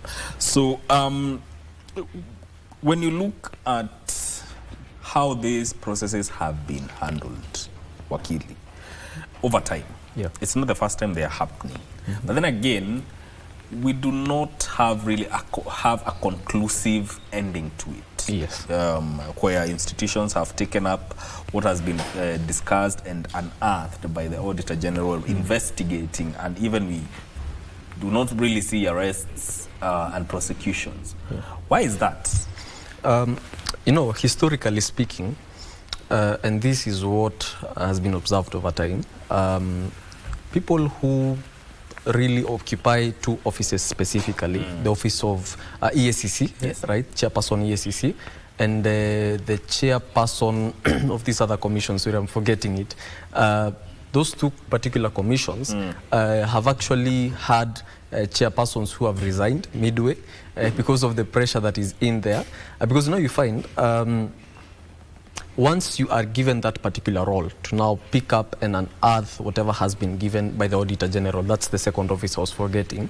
The Auditor General, once they give you those particular recommendations, you're tied between protecting your job and ensuring that you serve the interest of the country. That is always the divide. So you find that oftentimes most of these officers, in as much as they want to make the right decisions, they can't make the right decisions. They'll make the favorable decisions, and there's a difference to that. You find that actually the office holders of these particular offices, once they come out, you'll find them writing very nice books with regards to what should have happened. And you wonder why they didn't write those, they didn't do what they said in those books when they were in office. So you find that aside from that, there is also a notion in this country that corruption is institutionalized. So if at all I can come and see you, Mike, and you're the one, for example, in the office of the Auditor General, and tell you, hey, look, these papers look so bad. These papers don't look so nice on my reputation and everything. So what you're going to do, you're going to hide these papers, don't expose them. So you accept because, I mean, it's money. So once that happens, you find that the integrity of these institutions is actually compromised. So in essence, these offices should work independently, though they should also give recommendations to the other offices, as I talked about checks and balances. But thereafter, we should see more of prosecution happening, because you find there's a link between the investigative role and also the prosecution role. So but now you find there's another loophole that is always there, the loophole of the evidence. Because, you know, the prosecution can't proceed without evidence. Realistically speaking, in as much as in some instances we have overwhelming evidence, in some instances we have scanty evidence. And these people have been charged in the court of public opinion. So in the court of public opinion, Mike is very guilty, Mike should go to jail, Mike should return our money. But when it comes to evidence, what is now within the court of law? Because that's the other question. So if you don't have enough probative evidence to actually adduce before the court, then the DPP's hands are tied. Yes. So to that extent, then also we have to ensure that these institutions do a good job. So if EACC does a bad job in terms of investigation, then the DPP's hands are tied. So we can't proceed much with ensuring that you have accountability. Indeed. Imran, when you look at it, should public participation mechanism be enhanced to ensure that citizens can participate in demanding accountability directly from governors? Mike, that's a very good question, and I'm a firm believer of the role of the citizenry in governance and nation building. For example, we leave too much to the government. It is not the responsibility of the government to build the nation. My argument has always been it is the responsibility of the ordinary citizen to build this country, to build this nation, to make it the best country that can ever be. So I think the citizenry has always been leaving things to government, giving their power to the government, making sure that, the government does A, B, and C. But then what is the role of the ordinary Kenyan, of the ordinary citizen, is to speak against all these injustices we are talking about, is to fight this corruption, is to hold leaders responsible. Before we start holding leaders responsible, we really need to question the people we are sending into these offices, their character, their fabric, their beliefs, their principles, and how they are going to change our country. We need to send better versions of ourselves into Parliament. We need to send better people into the Senate. We need to demand better people to occupy these seats in the executive. We need to send the best amongst ourselves to the judiciary so that collectively we build the nation from every sphere of nation building. Because, Mike, I am not for the idea of ceding all powers to the government, making sure that, you know, the government does this and that and this and that. It is us, the people in the newsroom, the people in the markets, the people in transport, the people in manufacturing who build the nation. So my point will be, we are not asking people to participate. We are reminding people that it is their responsibility to participate in government, in policy making, in accountability, in electing and firing, you know, people from these posts. Yes. Indeed. Let's close with this, and I'll take this as your closing remarks. 30 seconds each. What should be the way forward? The way forward, number one, should be to ensure that we follow the rule of law. Number two, should be to ensure that we bring to account these people who are in these offices, because they opted to run for office, so they must be held to account. Number three, we must also ensure that there is the strengthening of the institutions that are supposed to ensure that we follow the rule of law. We talk of EACC, talk of the DPP, talk of the DCI. These offices should be strengthened. So in a nutshell, we have to follow the law. Follow the law. Imran. My way forward will be for ordinary citizens, for Kenyans, for professionals, for government officials, for voters to take their responsibilities as members and citizens of this country seriously and make sure that we elect people who are outstanding in character, in management, in thinking, in principles to government offices, so that they can represent us the best way possible without jeopardizing the weight of carrying the country along. Indeed, indeed. That's a powerful point to end there. Gentlemen, always a pleasure to have you on board. Thank you. That is Imran Abdirahman Mohammed, who is a youth leader, and also Evans Mushanga, who is a lawyer, speaking to us about matters of devolution, especially when it comes to issues that have been raised in regards to devolution, our governors dodging accountability. This is where this conversation ends, and now Entertainment Thursday continues or starts officially with Vivian Ndego. My name is Mike Migu. Thank you for tuning in. Stay with us.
DJ Colita.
Mama tarudi home. Wenzako na sisaka. You are the only one for me. Alexis on the beat. Umejaliwa roho ya upole. Oh mama. Nachokwamba mi uniridhie. Oh mama. Japo maisha segene mnene twangangana. Hata wakikunyoshe ya kidole wegandama. Basi chonde chonde aishore. Hata nikikosa usiondoke. Nakupenda leo mpaka shoke. Na tukidondoka Mola tuokote. Uniombe nisipate ugumu kukutafutia mama. Tusichoreke mama. Amini mimi nawe tutafanikiwa wote. Nivumilie mama niombe. Wangu toka zama wapeke. You are the only one for me.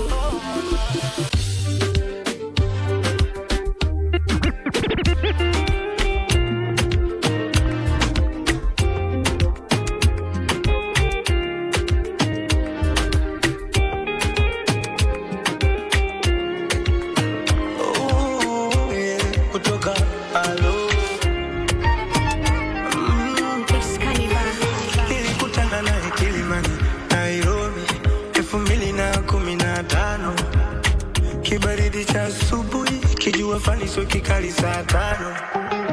Oh Nairobi, 2015. Nikamchagua yeye katikati ya wenzake watano.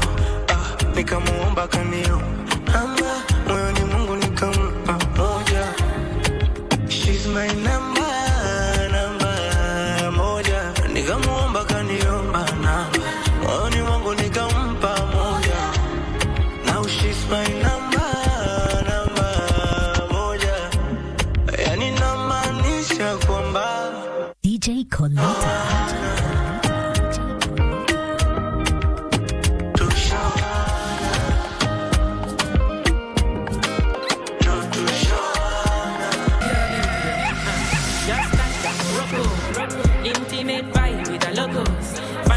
She wanna take a photo. When I get a Birkin, just send me that toto. Living life like I just won the lotto. Outer space with my G's and solo. Living life, baby, that's the motto. Nabagamba the movie never beat that solo. Yeah, Hakuna Matata, c'est la vie ce soir. If you wanna make a bet, better put it on yourself. Protect your heart, maybe put it in a safe. Keep good memories and put them in a frame. Yeah, oh my friends, them. I wanna see them every 10 days. Had my back even back then. Almighty Father, please cover them. Oh, everybody want the dollar sign, dollar sign, dollar sign, dollar sign, dollar. I just wanna see a gala wine, gala wine, gala wine, gala bendo.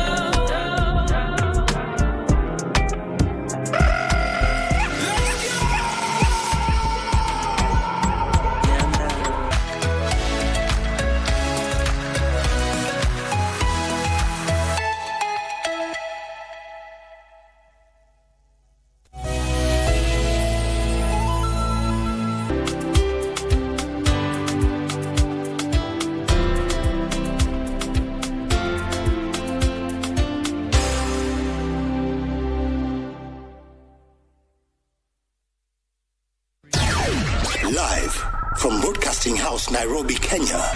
This is KBC English Service. Listen to the radio. Oh, listen.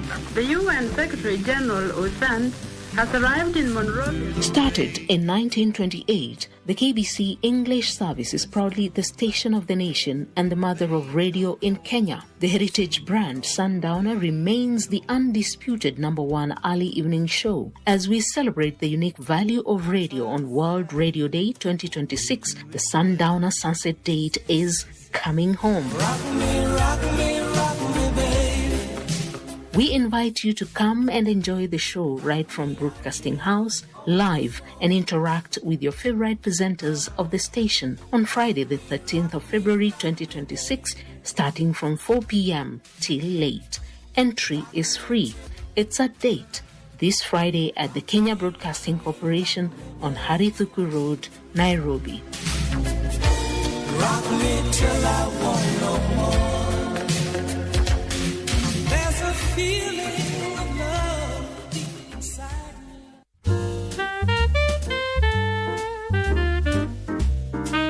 She's called Pastor Lillian Nyongesa Nabuleje. Dream of every woman.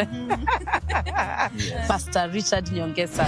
First, we've met as ministers. We were serving together. Then he was a married man. I was in another relationship. The wife then passed on. I didn't have sleep. I had a voice. You marry this lady or you die. I opened up about my past just to scare him. I'm like, I'm barren, you know. But God, of a second chance, gave us the twins. I don't regret getting Lillian. She has made me a man. Ipa imani kila siku kuchapo.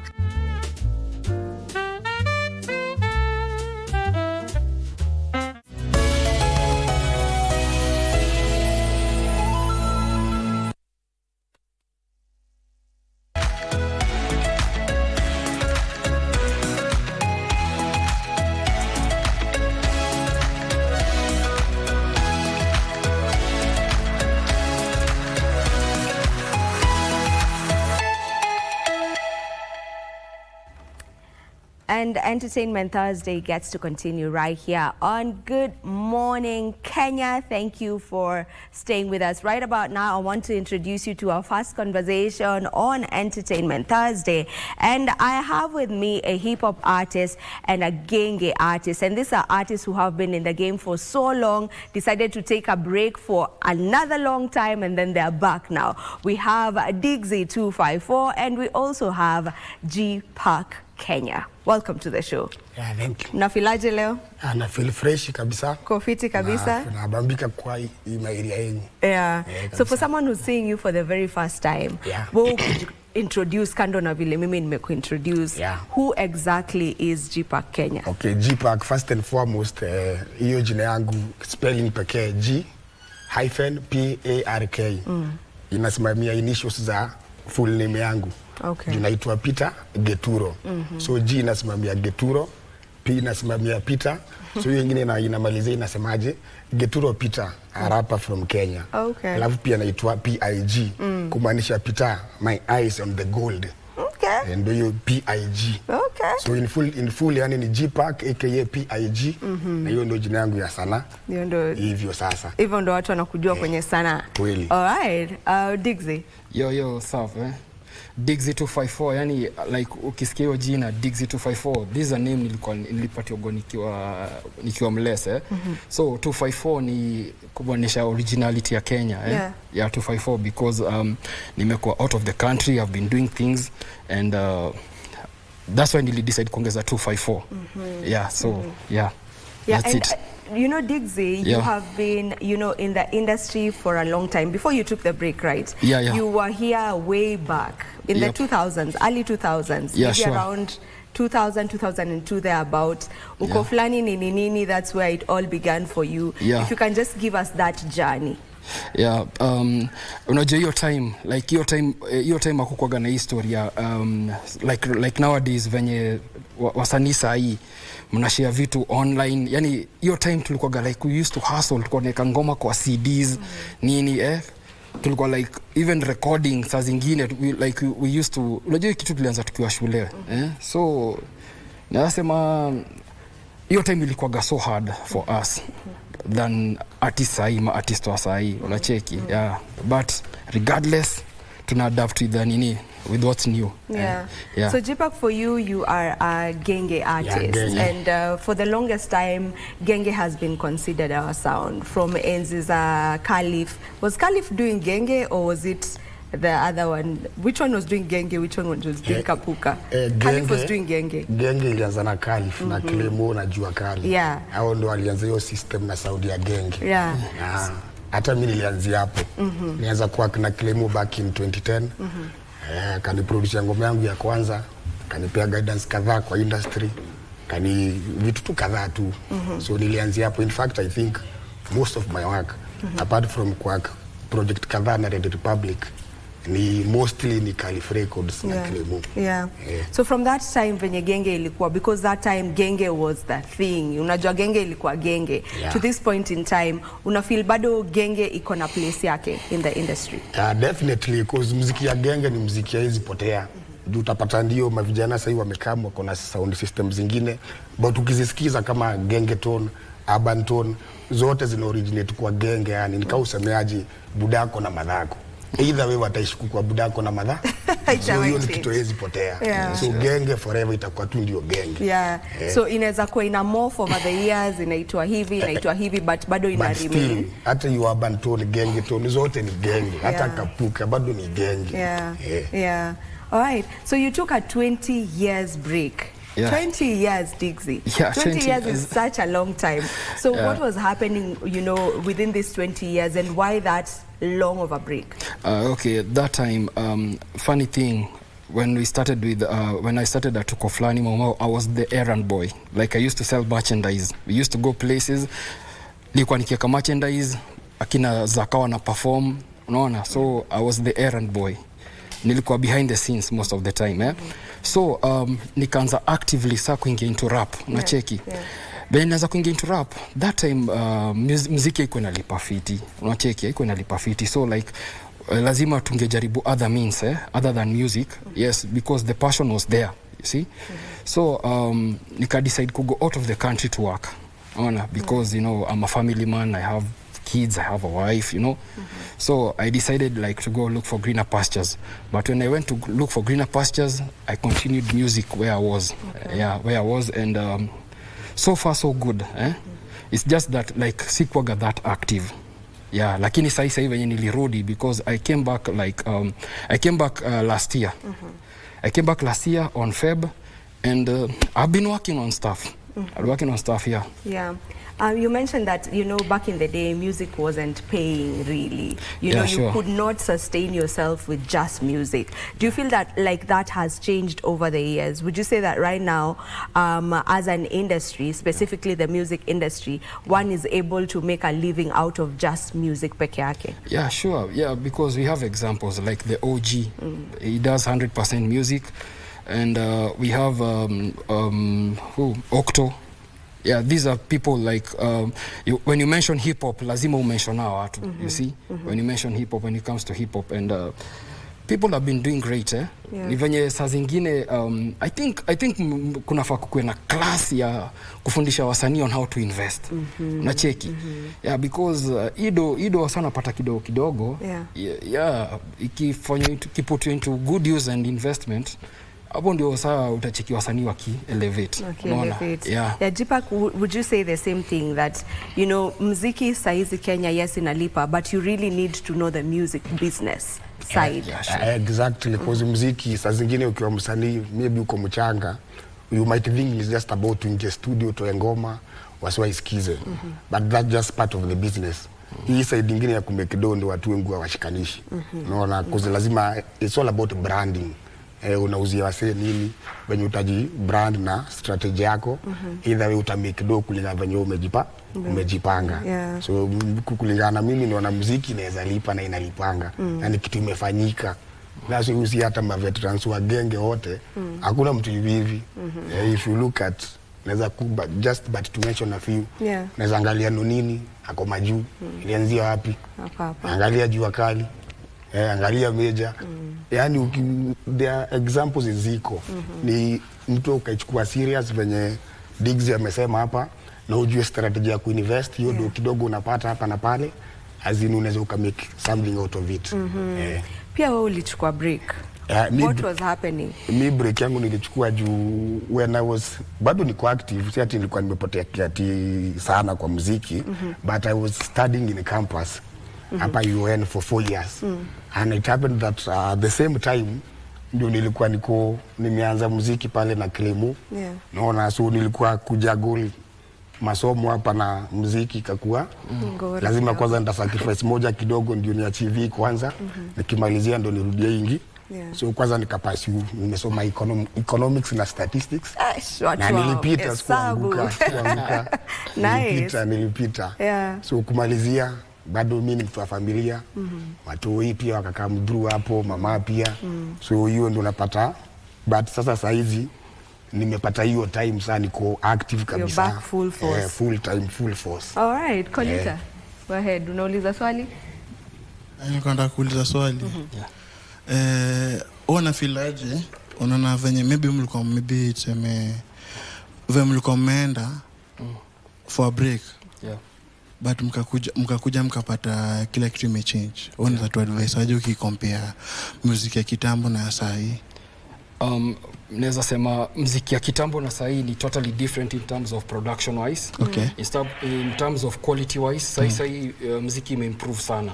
A lot has changed. Wasa wameenda shule, yani wamesoma production, unaona? And na sasa hii ukisikia ngoma za majuu venye ziko engineered, ni the same thing sasa hii our Kenyan producers wanadu. Unacheki? Nice. Because nikicheza ngoma yangu ya kitambo na nikicheza like right now, there are a couple of projects I'm working on. I'm working with Kunta, I was working with Tanaman. Sahi ukisikia zile ngoma like we are doing now, nikikompare na ngoma za kitambo, za now ziko of more quality. That's hiyo ndio tunaweza sema like muziki ina improve. And right now unaona like sasa tuna appreciate our own squeeze, like muziki ya Kenya inachezwa sana, si kama way before we used to complain, play 50%, unaona? Right now if you have a good stuff ukiekelea inasonga. Alafu swali lingine ni unaona sasa hii unapata msaki toa ngoma inakuwa available sema kama ni TikTok, usuna get hizo hizo platform zote. Na nyinyi mlikuwa mnafanyaje hizo siku? Hizo siku like ulikuwa unachukua ngoma unaweka kwa CD, like unaanza sasa kufanya nini, yani like tour, media tour. Unaenda nation, unaacha of which uko sure kama itachezwa ama itachezwa. Unacheki like tulikuwa tunatama kamazi. Unatama from one place to another, but mneti imeturahisishia mambo sahi. I agree with you. The internet has really done a lot in so many ways, you know, in different areas, you know, kwa music, kwa film, yani imesaidia a lot. So now for you now, how are you embracing that? You know, kwa sababu saizi kama TikTok is one platform that is really pushing music.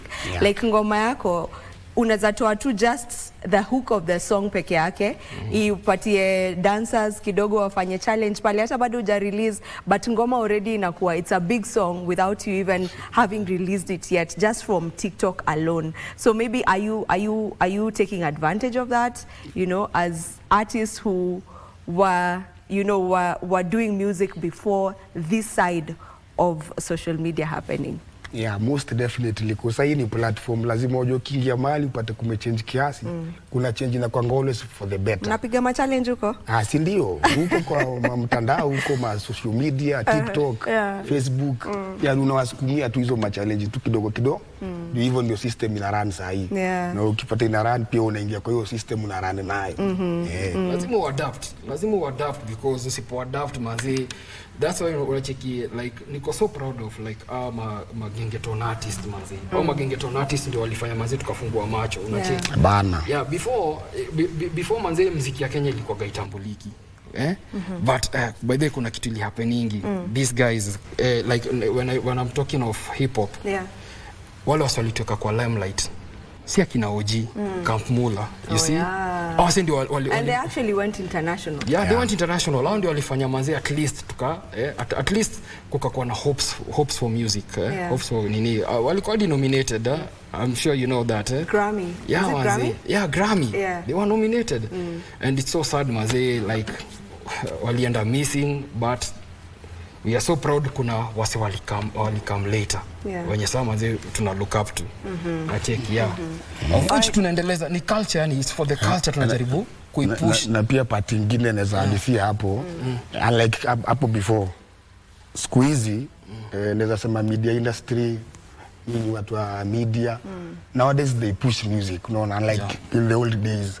Ulikuwa unakuja unasumbuana sana na presenter, DJ unasumbuana ndio siku hizi unapata industry mzima imeembrace muziki ya Kenya, na utapata wana promote. Like, I think most of the time nowadays wana to support. Yeah. Hiyo ni kitu bora muziki impact. nzuri itachezwa tu, inasonga.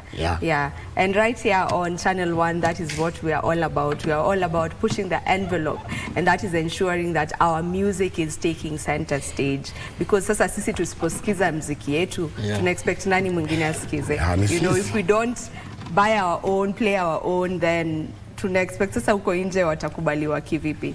So yeah, I totally agree with you on that. We should be winding up the conversation. I know that you two are working on a project together. Tell me about the project. Is it an EP? Is it an album? Is it a single? Actually, I've not specified because the various projects tunadu Okay. Yeah, tuko na humanitarian project na bado tuko na muziki. Unacheki. So muziki ni mingi sana, like we are working on because we have a lot of producers, not just one producer, but specifically mimi kuna album nadu sai nadu pale Truth label with the Kunta, and nimewakilisha various artists like kuna ngoma tulifanyanga kitambo with Abbas, tulifanyanga kitambo with Zaka. Yeah, iko na features kalikali iko na features kalikali, and yeah, with G-Pack. With G-Pack, unajua he's a gengeton artist, I'm a hip hop artist. So like we are trying to fuse something. Tunajaribu kufuse kitu yani. Tane pahali bado. We are trying to fuse kitu yenye, we have already recorded it, but it's time, tunaipatia time kidogo ndio tujue rada ni gani. We are working on a number of projects, not just one. But by the time tu zinakamilika, most definitely utakuwa kwanza kuzipata. All right, so for the humanitarian project that you're working on, is it something you can share? What exactly is it? Not specifically at this time because itakuwa nime-preempt. Okay. So wakati wake utafika? Itafika. Most definitely this is a place to come. All right. And you guys, you will see what we are doing out. All right. For those who would love to keep up with you, stay following on what you're doing, how do they find you on social media and your music as well? Personally, I'm G-Pack Kenya across all social media. YouTube G-Pack Kenya, Facebook G-Pack Kenya, Twitter, yani kila mahali G-Pack Kenya tu. All right. Yeah, Digzy 254, DIGGZY, Digzy Msanii Facebook, Digzy Msanii bado Insta, TikTok ni Digzy 254 Naweza ni follow up ucheki zile vitu na do. All right. You know where to get to follow our artists, wamewambia, so get over to social media and find them over there and get to follow so that we keep supporting KE music. Right about now, the DJ will be playing each one of their songs. Will play a song by Digzy, and then we also play a song by G-Pack as we, just finalize this interview. But don't go too far. After that, we have a conversation with people in film and theater. So don't go too far.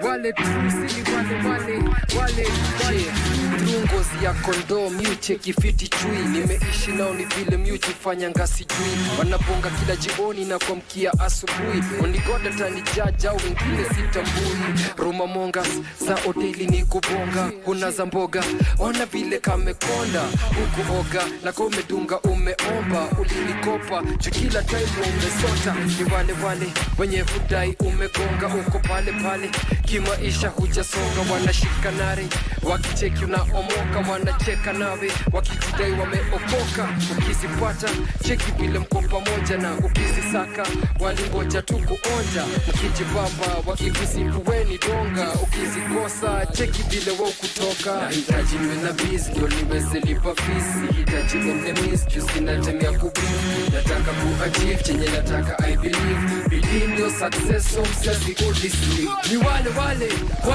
wale tu wako pale tu wakicheka nawe tu leo uko fiti kosa wakujui na cheki many G's looking strange at me most of these cats disguise what they wish to be kinda funny kama kuku iki wish kupi flow tafta yako yangu miss kupi mini bigi mini back mini nas na jinga na ya bingi mini ras na ziklas wa jinga gaidi mini gas ni kibas na trigger mashariki mini star ama public figure kani fast niko bomba na mavudu chizi kani life nimekonda ya kuhusu nini kani spy ma informa na washuku nyinyi qualify na diploma nimefuzu mjini sikia swa kwa mitaa na kizungu misi sina saa ya kuchonga na vigugu misi niko fast nikisonga basi google mimi kani track nikigonga ni arrest na DZ ni wale tu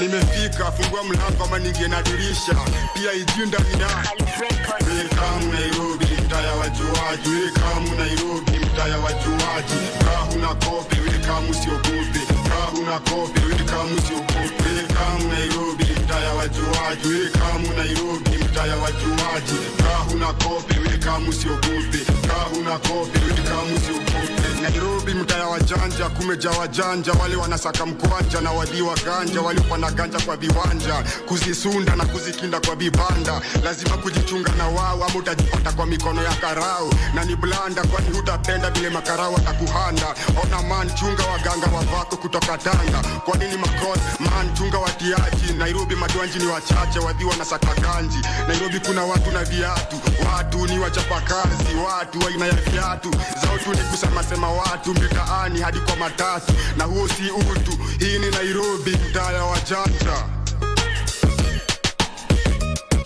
welcome Nairobi mtaya wajuaji welcome Nairobi mtaya wajuaji kahuna kopi welcome usiogope kahuna kopi welcome usiogope welcome Nairobi mtaya wajuaji welcome Nairobi mtaya wajuaji kahuna kopi welcome usiogope kahuna kopi welcome usiogope Nairobi kuna mademo abawa wale wako sawa tabia zao pia ni sawa lakini wengine pengine tabia zao wabadilishe kabisa kwani nasikia ati zao tu ni kukawa na wengine ati wanatumia hizo madawa na hiyo si sawa wengine ati ujipaka manikato na kuvaa nguo za mikato tena kupitia njia za mikato na kujipaka wanja wakienda kusaka mkwanja usiulize wapi ni kwa hizo viwanja samahani kani nimetoboa siri lakini hiyo si poa Nairobi kwa mjanja kujenga utatoboa lakini utuwafala itakuvaa utazama ukitazama hautatoboa ukitaka kutoboa jifunze kuishi na watu poa na heshima ni lazima daima kwa watu wazima hata kwa watoto na hii si ndoto welcome Nairobi mtaya wajuaji welcome Nairobi mtaya wajuaji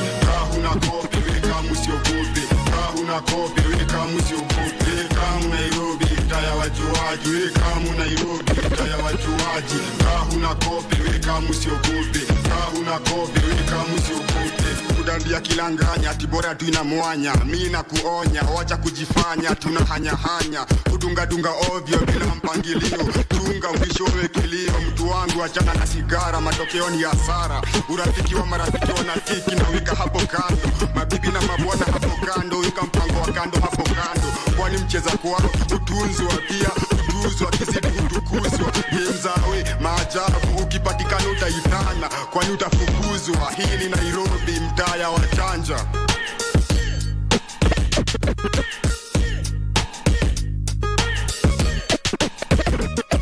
Welcome Nairobi, mtaya wajuaji. Welcome Nairobi, mtaya wajuaji. Kahuna kope, welcome usiogope.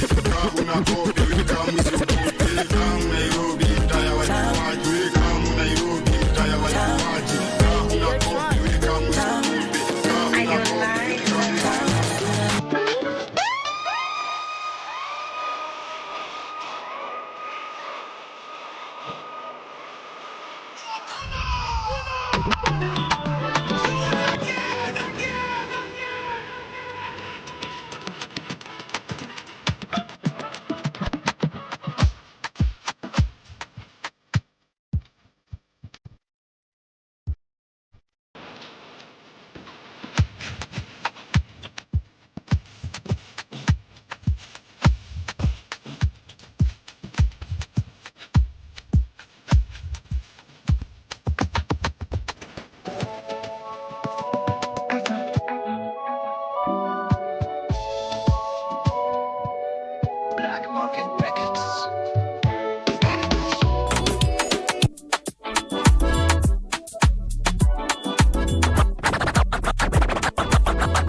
Ama tutadui joe.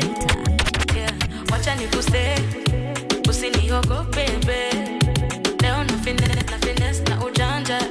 Leo ukinikuna back, nitakukuna front. Ebu baby don't let go. Ukinipea shot, nitakupea ndo. This is the kind of love make you make me do it. I make you show it.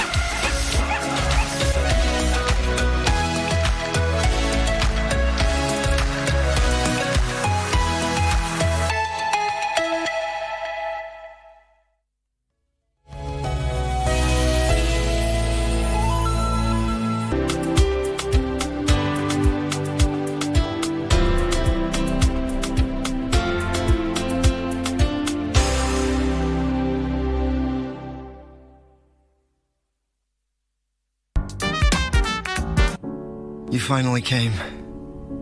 Don't be like me. You're doing well here. What? You still mad at me? When I was young, my temper was worse than any you've ever seen. I'd rather get roughed up than let someone talk down to me. Can control my emotions. I once truly did like you, and now I truly dislike you. Don't be so pompous. You really do mean nothing to me at all.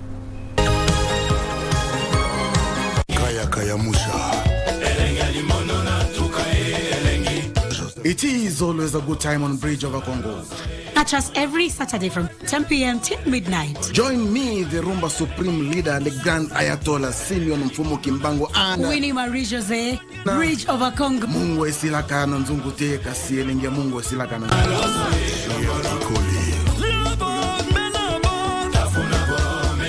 Chumbi huyeyuka chunguni lakini ladha yake hubakia.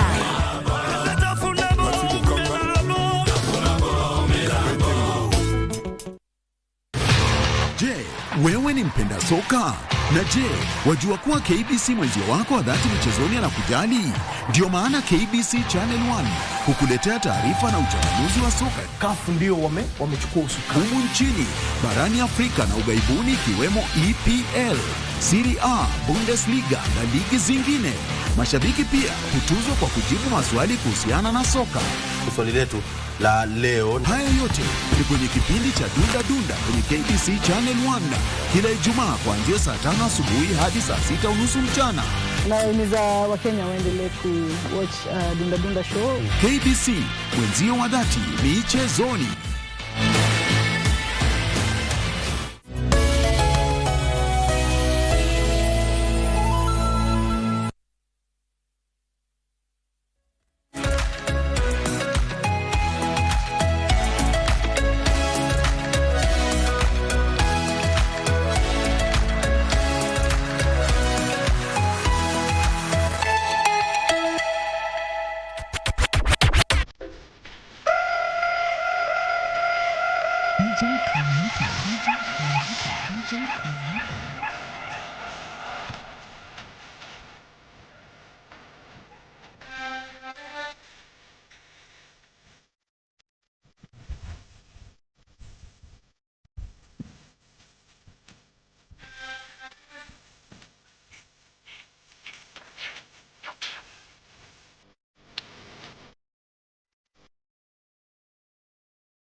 Kuishi na njaa, kulala bila malazi, wengine wanang'aa, bado mimi natafuta kazi, mtoto ni mgonjwa, bado sina mapeni, nina shauku moyoni,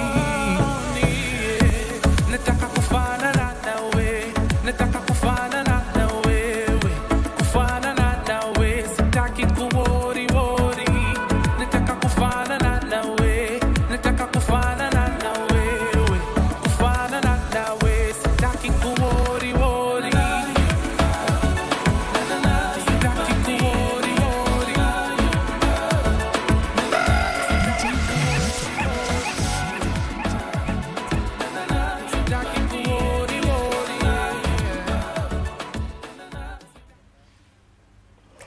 And we get to go on with our conversations right here on Entertainment Thursday. Good morning, Kenya. In case you're just joining us, umemiss kidogo but ni sawa.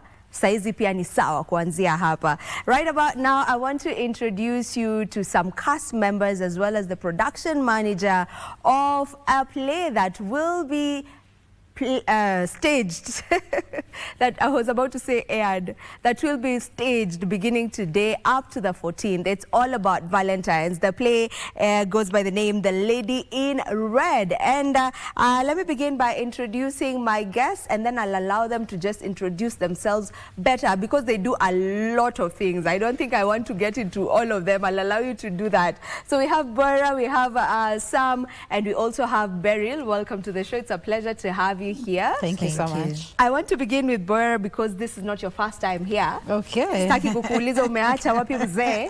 Okay. Okay. But anyway, go ahead and let us know exactly what you do in this in the film space. Like you said, my name is Bora Bisiri. I'm fundamentally an actor, but I am an art practitioner because most of us end up doing so many things in this space. Yeah, I'm an actor. I'm also I'm venturing into activism for artists. I am a founder of Black Motion Art, which is an entity where we amplify the Kenyan art, where, for example, if you have a show, a film, we come, we cover, we create some really nice reels, and we make noise about what you're doing so that people can be able to actually just know what the Kenyan industry is doing, because many people do not know what is going on apart from maybe just TV. There are many other things that are going on behind the scenes. Yes, that is what I do. Yeah. All right, Sam. Yeah, Sam Senjen is how people know me mostly in the industry. Senjen, I am an actor. Yes, I'm a seasoned actor. Miaka mingi lakini pia tulianza late. Seasoned actor, what is it? Up and coming director and aspiring producer. Producer for, theater plays and films. All right. Vivian, I need to mention that I'm also a producer now that You're also a producer. You forgot yes, that. at Andy Max Entertainment. Yeah, I am a co-producer with my husband at Andy Max Entertainment, and we stage plays as well. All right, yes. Beryl. My name is Beryl Loondo. I'm the production manager, Son of Man. Also, might mention a co-producer in the making is a co-word. I am a costume designer, a set designer. I'm a jack of all trades in the theater space. I really love. I am an actor, yes, but I love behind the scenes more. Yes. Could there be a reason why you prefer being the behind the scenes more? Yes. First of all, I just don't like my face everywhere. Second thing is, I think I love the fulfillment I see in people's face after enjoying the journey. So I tend to usually think if mtu wa mkono ako proud of what anafanya, other people are actually going to enjoy the journey and have like an easy time during the space. Because more often than not, they are not like, it's not always an easy journey, but if you make it easy for everyone else around, the fruit is nice on the other side. Yeah. So that's why, like, seeing the smiles, the joys, the fulfillment by the end of it all, that I love. All right. So I've realized all of you act, yes, but then again you've taken up other roles in the same space. Is that intentional, and what could be the reason why you've decided, I just don't want to be an actor and that's it? I want to be an actor. I want to be able to also direct. I also want to become a producer, maybe do my own play, write, you know, like scripting and all of that. Is there an intentional reason for that, or it just happens? Sanjay, you can start. I know.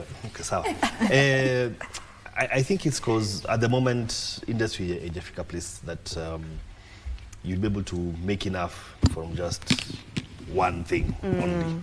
Okay, maybe the producers wanaweza tengeneza pesa, but acting, you need to double in other things. So there's that, and then there's also, because as an actor, there are periods where makazi zimekauka, or people say, we've seen your face so often, let's look for fresh faces. So before you get another job, it's going to be a while. So you direct, you produce. And for me, the directing and producing, mostly producing, is to unasema siwacha mimi nikue huyo sasa, the person who's going to be able to pay actors and be able to sustain them from just acting peke yake, as opposed to either you do so many shows in a year, or you do one and then you can chill for 1 month, 2 months without working, and you'll be fine. Yeah. I like the angle that he has taken, because for me, I think in the industry, most of us started as actors. So the acting part is the one that everyone knows if you're not yet in the industry yet. And then it comes with a burning sensation. And I was just talking to Beryl, and she was saying, you know those things when if you don't do it, they just bother you and you have to do it. So that is the thing about acting. But moving to directing and producing and being all round, it's also just some form of growth, some form of promotion if we were in the corporate side. You know, just growth. You've grown, you're an actor, yes, you become a director and a producer. It doesn't take away the fact that you're an actor. In This Lady in Red, I am an actor, but the last time I was here, I was coming as an actress, but also as a co-producer. So the thing that you can be able to do everything at the same time is the nice thing about it when it comes to acting. Another thing, you can find that someone is a producer and they actually just didn't want to act and they started as a producer. But art can be contagious. Acting can really be contagious. Like you can be watching, you're working with actors and like, I think I want to do that. And you can even jump from being a director or a producer and just become an actor, something maybe you didn't plan. So that is how it works. I like that your perspectives are very different. You know, for him, he spoke from the angle of, you know, it might not be sustainable to become just an actor, you know, in the country. And it's unfortunate because that's the same thing we were talking about earlier on with the musicians, that sometimes it's not just sustainable. You can't sustain your life doing this beat, you know, if it's music, you can't sustain your life doing just that. So you need to figure out, what else can I do? And as you mentioned, it's the same case when it comes to actors, because, well, watu wataanza kusema tumekuona sana. And I don't know, as a producer, have you gotten to deal with that in terms of, you know, people complaining that we are seeing the same faces over and over and over. This time we have this play, we are seeing him and her again. The next one you're still seeing him and her. And is there a problem with that? Because I mean, that's their job. Okay, for the theatre space, finally, me personally, I think it's not a problem, because it depends with what the actor is giving at that particular time. It is always biased on the other side. But for the theatre area, I think that's one advantage we have, and actually that's even what now creates consistency for the whole thing. And also, maybe just to add on to what they have said, now mine was baptism by fire. Have you ever like been in a space where yes, you're acting, but you feel like this production would have added 1 or 2 or 3, so you find yourself like in 3 or 4 spaces? That's why they're saying I'm doing so many things at the same time. So I found myself doing, then maybe someone identified and walked towards that direction. So it's an interesting caveat, but also painful at the same time. Also, what even now pushed me to do so many things is at times we feel the void. So I decided, instead of complaining about it and screaming about it, why don't I do and see how it feels before I start crucifying other people or other productions on this other side. Yeah. I would love for you to weigh in on the payment bits. You know, like, what is amiss, or what should we do in order for us to get to a point where an actor can comfortably say, I am an actor, I act, and they're living decently and they're making good money out of it? It's basically sharing that angle, because sometimes you and the thing about depending on ticket sales for somebody, it's nice to have all the money there. So ticket sales are like for the next production. So people buy tickets and come. Sometimes they don't come. Okay, they need to check your mic. Maybe you can weigh in on that as they do that. Okay, so I think at this point I would like to start by saying that we actually have actors that are living on acting. We actually have them. It's just that it's a very small percentage, and that is a sign of growth. So you can find that someone, they have one, you know, there are places, there are different kind of acting. There's the stage, and then there's the TV, and then there's also just film. So when people are, let's say, in the film industry, when you get a good production, you can actually literally live on it. But then the thing is, it's when the project is over, you're back to zero. That's the issue. That's why mnaonanga someone who's so big and then suddenly they're begging. You know, you're like, and people are like, actors don't know how to take care of their money and all. I don't know, maybe there's like a truth in it, but also there's something that catalyzes that. The fact that you can just be earning a lot and then suddenly you earn nothing, and then you don't know when your next project is, you keep going for auditions and you don't get it. So you can actually live on it, or maybe not at some point when you don't have. But then again, there's some actors there's some people who, when they pay you, your payment that you get actually can survive. And when she said that she was baptized by fire, sometimes you can start your own production, then you realize you can't afford to pay a producer, a director, and you realize you can do it. So you start, you're an actor, you say, let me stage manage as well. Let my husband produce, then let the director, and then you realize you start doing everything. You find yourself doing everything, and that's what it's called baptism by fire. But then it comes down to finances again. You asked, how can we be able to actually get ourselves paid? Let me speak for the theatre space. These days, we go for sponsors. Guys, when we come to you, I wish I knew which camera. Please sponsor us. That's your camera. Please, when we're writing proposals for the theatre industry, and I keep saying we have now grown, the industry has really grown. If you get a chance to come and watch the play, it is amazing. We can be able to, you know, to communicate very important matters of the society, whatever you want. If we come for asking for sponsorship, please do, because these days the theatres are very full. If you want to get an audience that is seated there and listen to you, the theatre space is a good place to go. So if these people, the sponsors, can be able to sponsor us, then we won't really struggle as much. Yes. Sanjan? Yes. So, what was I saying? Oh yeah. Sharing, because sometimes you make a lot of money and then you don't want to. If you tell people that, hey, you guys, you saw the space, nobody came, very few tickets were sold. So if you're able to do that when it's houseful, Baka, you had another show. Why not share that as well? Yeah. If you're going to share the profits, share the losses, share the profits as well. So that's one thing. Because now, if you do that, then people will be like, this production house, they pay you, they give you even a bonus, so to speak, in corporate terms. So you'll be like, I'll work for them next time. I'll clear my schedule so that I'm able to do that. So there's that angle where if producers are able to share, usikue mstinji sana, lipa watu, we won't, okay, you'll understand. These guys pay this much, I go to the next production, they don't pay as well, you understand. But there's that, and then there's, like she said, the thing that we did with my friend, we were like, okay, we need to also experience it to be able to know whether it's possible or not. So in terms of cutting costs, you do that, so you don't need to pay yourself, because so you just if you make money, we'll pay ourselves. You don't make money, then at least we pay other people. So I think it's growth and people showing up. Okay.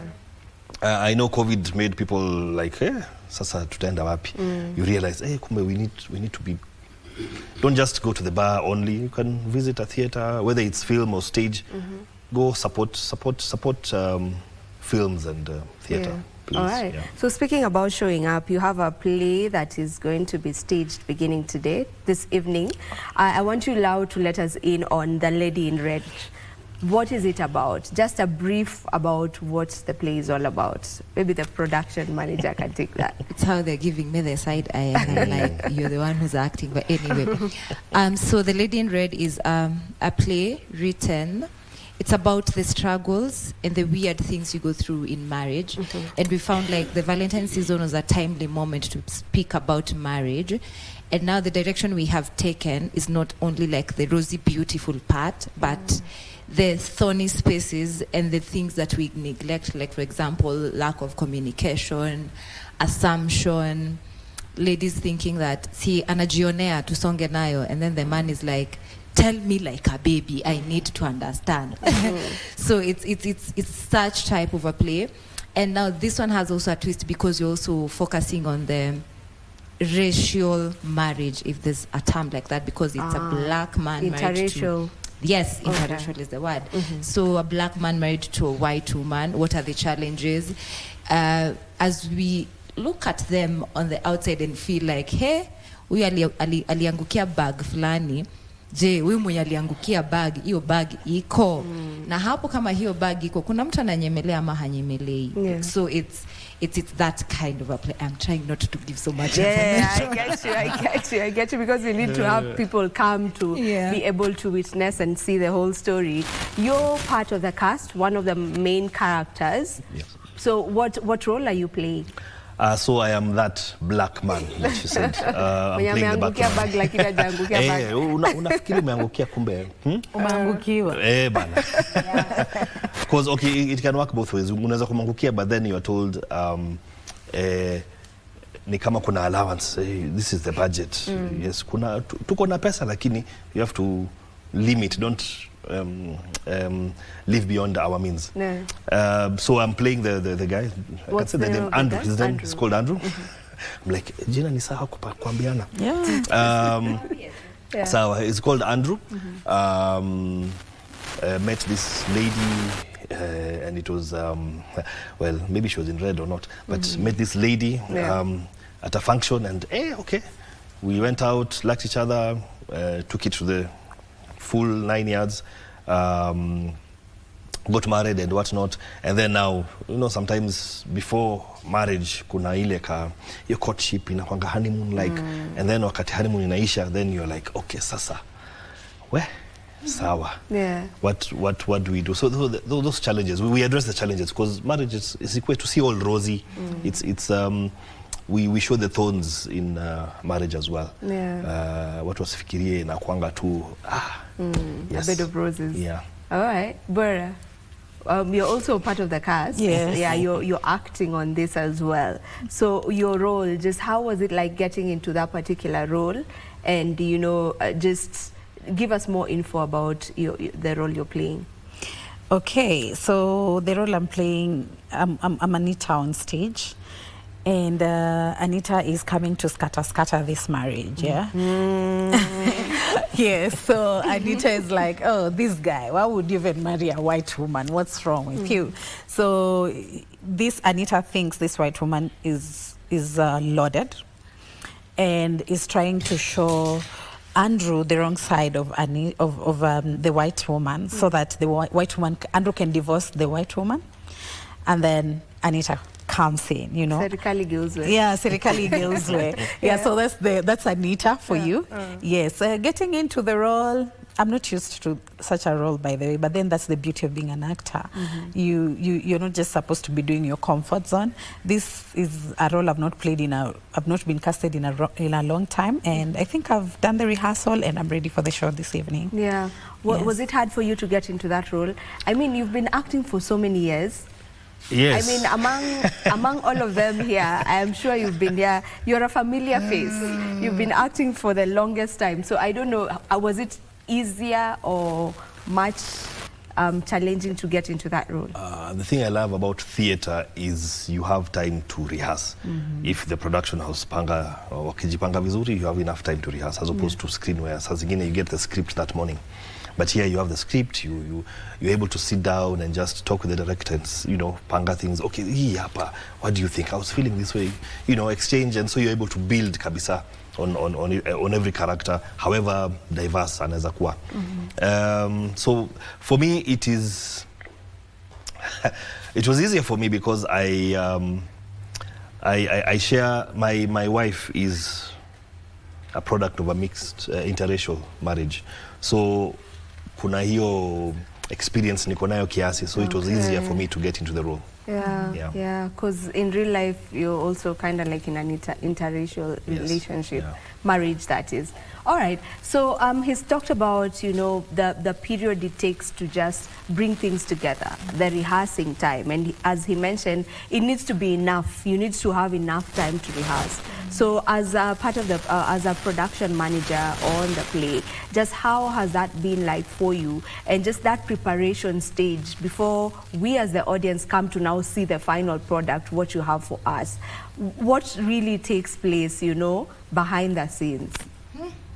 A lot. Yeah. But anyway, I think because I pray we get to a point where we can actually even pay people more for rehearsals than the play days, because it's taxing at that particular time, because it's early mornings, at times late into the night, to just that's make what we're sure. seeing on screen, right? That's rehearsals? Yes, that's Okay. rehearsals, like a room at our beautiful space there. So it actually takes early mornings, late nights, at times even like apart from their schedule, we even request for extra time added in order to like maybe fine tune, and not only in the lines also, because for example, if they have not met in a long time, we need to build the chemistry, we need to break some weird walls.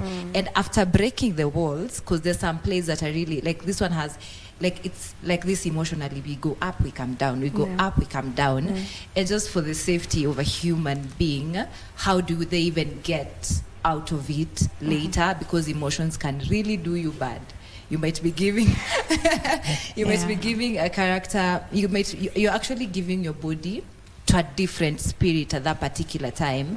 And if you do not know how to segregate the two, it can be crazy. So the rehearsals have been easy, not easy, but I think this time I have had a beautiful moment with them, because I was like even saying I was telling one of them in the morning, it has not been strenuous as before, because we were able to fine-tune our minds to the specific time that we wanted, and open to the ideas of what if this comes, what do we adjust to the next? Yeah. So the projects that are really strenuous, from what you're saying. Yes, I think there's another one that we finished. We were like, I don't want to see you for the next 2 months, because it was mentally draining, because we were, and then our writer is a psycho. We love him the way he is, but there are times he writes things like, you see, for example, the play they are doing, there's a time she comes really hyped up, then there's another time we are just literally we are crying. So imagine the transitions of emotions, and then the person who is supposed to come and make you namhurumia sana, nitampeleka kukunywa chai after this because he's really anapelekwa, anapandisha kishukishwa, and you see he has to go through the journey and make you the first person feel the emotions, not watch the emotions. You get what I'm saying? So there are some projects that when we are done, because of the mental work that we had at that particular time, we are like, let us take a break from each other, breathe, or what can we do to actually help you de-roll into the next? Because what if that 2 months, you finish a role of a psycho this week, then next week you're supposed to be a blonde somewhere. What do we do? You get what I'm saying? So kuna zingine, there's another one he brought a coffee in, but anyway, that's why I say he's a psycho. Okay. So I'd love to hear, you know, almost almost the same perspective, but from your point of view as someone who is acting now. You know, you're going through all these emotions and you're going through them on stage, and you know, before we come see it on stage, you've gone through them during the rehearsals time, and you have to be in and out of that character, in and out, in and out, in and out. Just how does that work? You know, there's I don't remember the exact film, but you know, I read that, you know, they actually had a therapist on set while they were filming. It wasn't a play, it was a film. So while they were filming, they had a therapist on set, because the emotions that you as the cast members and the actors get to go through sometimes, you can go cuckoo, you know? Just let me in on that. Just how are you able to get in and out of such emotions and still ensure that you are maintaining your mental health? I'll start by saying, when people say, oh my God, this show, how did you manage to do that particular show when they watch? Actually, the question should be, how did you manage the rehearsals? Because the rehearsals are hectic. By the time you're staging, it's almost a walk in the park, because you've gone through the emotions or whatever it is during the rehearsal. So, about the film you're saying, even in Kenya right now, I need to mention that there are some productions that actually have therapists on set. And that's good. It means it's growth. And the last time I was here, and I've been having a conversation with Beryl today, and just saying, my previous show, we were going for therapy before we stage it. I remember you mentioned that. Yeah, we actually mentioned that. And I was telling Beryl this morning. The emotions can be hectic. And that's why an artist needs a lot of high emotional intelligence, because sometimes you can play this role that is emotional. Maybe you're even angry, and then you just become angry. Like you just leave the rehearsal, you go home, your husband says, hi baby, bono unaniongelesha hivyo. You know, and it's like, what's wrong with you? Because if you do something again and again, it kind of just gets into you. So you have to be very intentional to differentiate between Boera and Anita, between, you know, this is a character and this is me. And as much as you can be very intentional, sometimes it just sneaks into you. I remember, I think there's a time Nice was saying, Nice Githinji played a certain role where, and it was on stage, she was pickpocketing people for that show. Don't tell me she felt like she said when she was in the public, she was just like, oh, you know, I can just do this. And she realizes I can just do it. And you know, so you can start to feel something, but then that is where now you take a moment to de-roll if you feel you've gotten into the role so much. But there are people, there are actors who are also not that emotional. The actors who can, their acting is very physical. They can just be able to, like, nikishatoka rehearsal, once I step there, I'm back. Once I get into the rehearsal, I'm dipping in. So we are different. Can we get your perspective? Because as a man, sometimes you tend to say, oh, you guys are not as emotional, so... For me, it's about, okay, there's something that I do as so that I don't go with the character home. So it's either when, okay, sometimes we rehearse with but anyway, when I'm putting on the costume, it's like now I'm becoming that person. So that when I'm removing it also, I stop being that person. So that's the trick for me. Either that, or if it's something that has to do with an accent, then accent is where I might now carry it over, because if it's a very deep accent, then it needs to be believable and sustainable, so that it doesn't potea nikiwa on set ama nini. So either that, or I do there's this one where I was playing a Maasai, so I would, there was a word that I used to say so that I bring the accent, keja, and then I become, the accent, I don't know how it happened, but the accent would come whenever I say that word, then carry on speaking that way. So that was a very, for me, that's what I do. There's something I pick, either a word or, like now for this one, this particular show, this is the heart. Once you have that, this is me. If I remove it, I become him. Okay. Yeah. When he mentioned, when he was talking about accents, I saw you laughing. Do you have a story?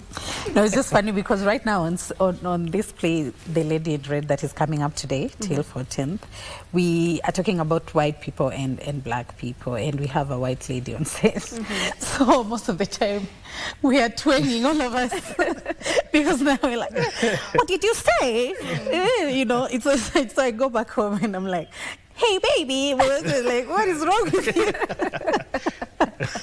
So it kind of rubs on you. And you can even carry it and you don't even know. Yeah, we can see the white lady on screen. Yes. That's the one. Yes. That's the main character as well. All right. Okay, we need to be finalizing this conversation. And for those who would love to come watch the play, one thing you're sure they'll come out of the theater with is?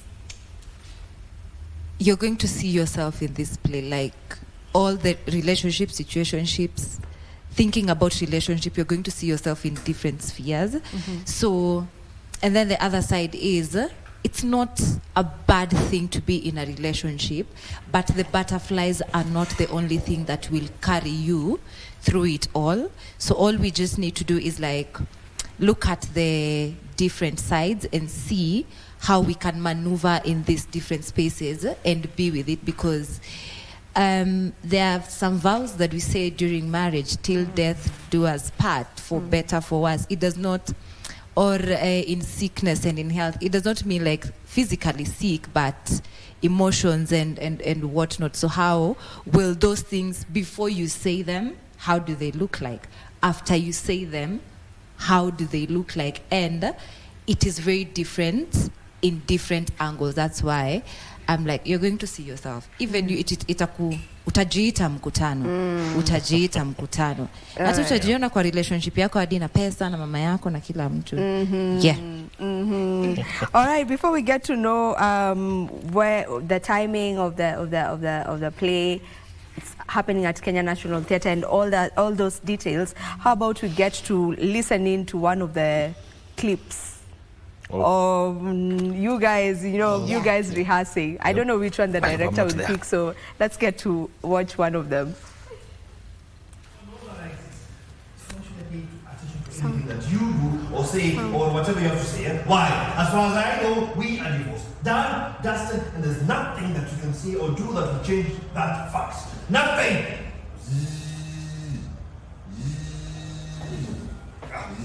Give me that. Just you just pull it up. Give me that. Alex? Alex, this is what... It's not what you say. What you wanted to talk to me about, Alex? Yes. Okay, it's just a snippet. It is just a snippet. We were not about to show you a trailer. So yeah, where are we coming to watch the play? At what time? All those details. How many times is it showing? Whoever wants to take that. So, okay. we can share. All right.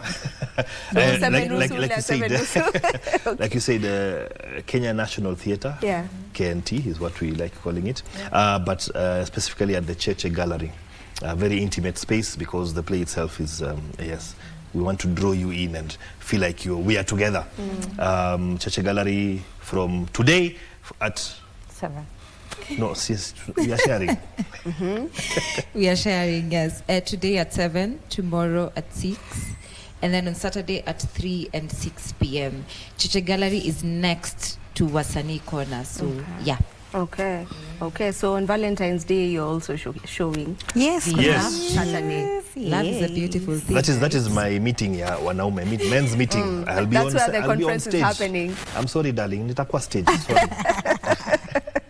Hiyo ndo excuse yako. Hatutaweza kufanya kitu because I mean, I'll be on stage. Yeah. All right, thank you. It was a pleasure hosting you on the show, and I can't wait to just come and get to witness you on stage and get to see the work that you have been putting in on The Lady in Red. Why that name, by the way? The Lady in Red. Yeah. It's a very beautiful. Is she wearing red? Does she have red things in her marriage? Is she going through something red? Is she ignoring red flags? Exactly. Are the red flags looking pink? Exactly. Okay. So come and find out for yourself. Also, the tickets are still we are still at advance. You can go to either mook.com or Kenya Buzz or Tico Hub. At the gate, it's 2,000 per person, and also tomorrow watu ta complain sana couple, so at the gate is like 3,500 for 2 people. Okay. But right now you can get it at 1,500. Yes. Because it's advanced ticket, and for the couple is 2,800, right? Yes. Exactly. Yes. Yeah, and we are encouraging couples to come. Yes, please. Please. All right. Or There you someone have it. looking to date. Or someone looking to get Who into a knows? relationship. And as a propose. Even if you think you don't like marriage, come and laugh at married people. Yes. Yeah. There you have it. You've heard it from the cast and crew of The Lady in Red. Tushapata form ya leo, kesho na Saturday. So if you happen to find time today, you can go catch it. If you're free only on Saturday, you can go catch it then. It will be staged from today all the way to Saturday. So make a point to just get yourself to the Kenya National Theatre on one of these 3 days so that you can get to enjoy. This is where we end this conversation. Sasa tuingie masaa ya muziki. Let's get to the music. Get your dancing shoes on.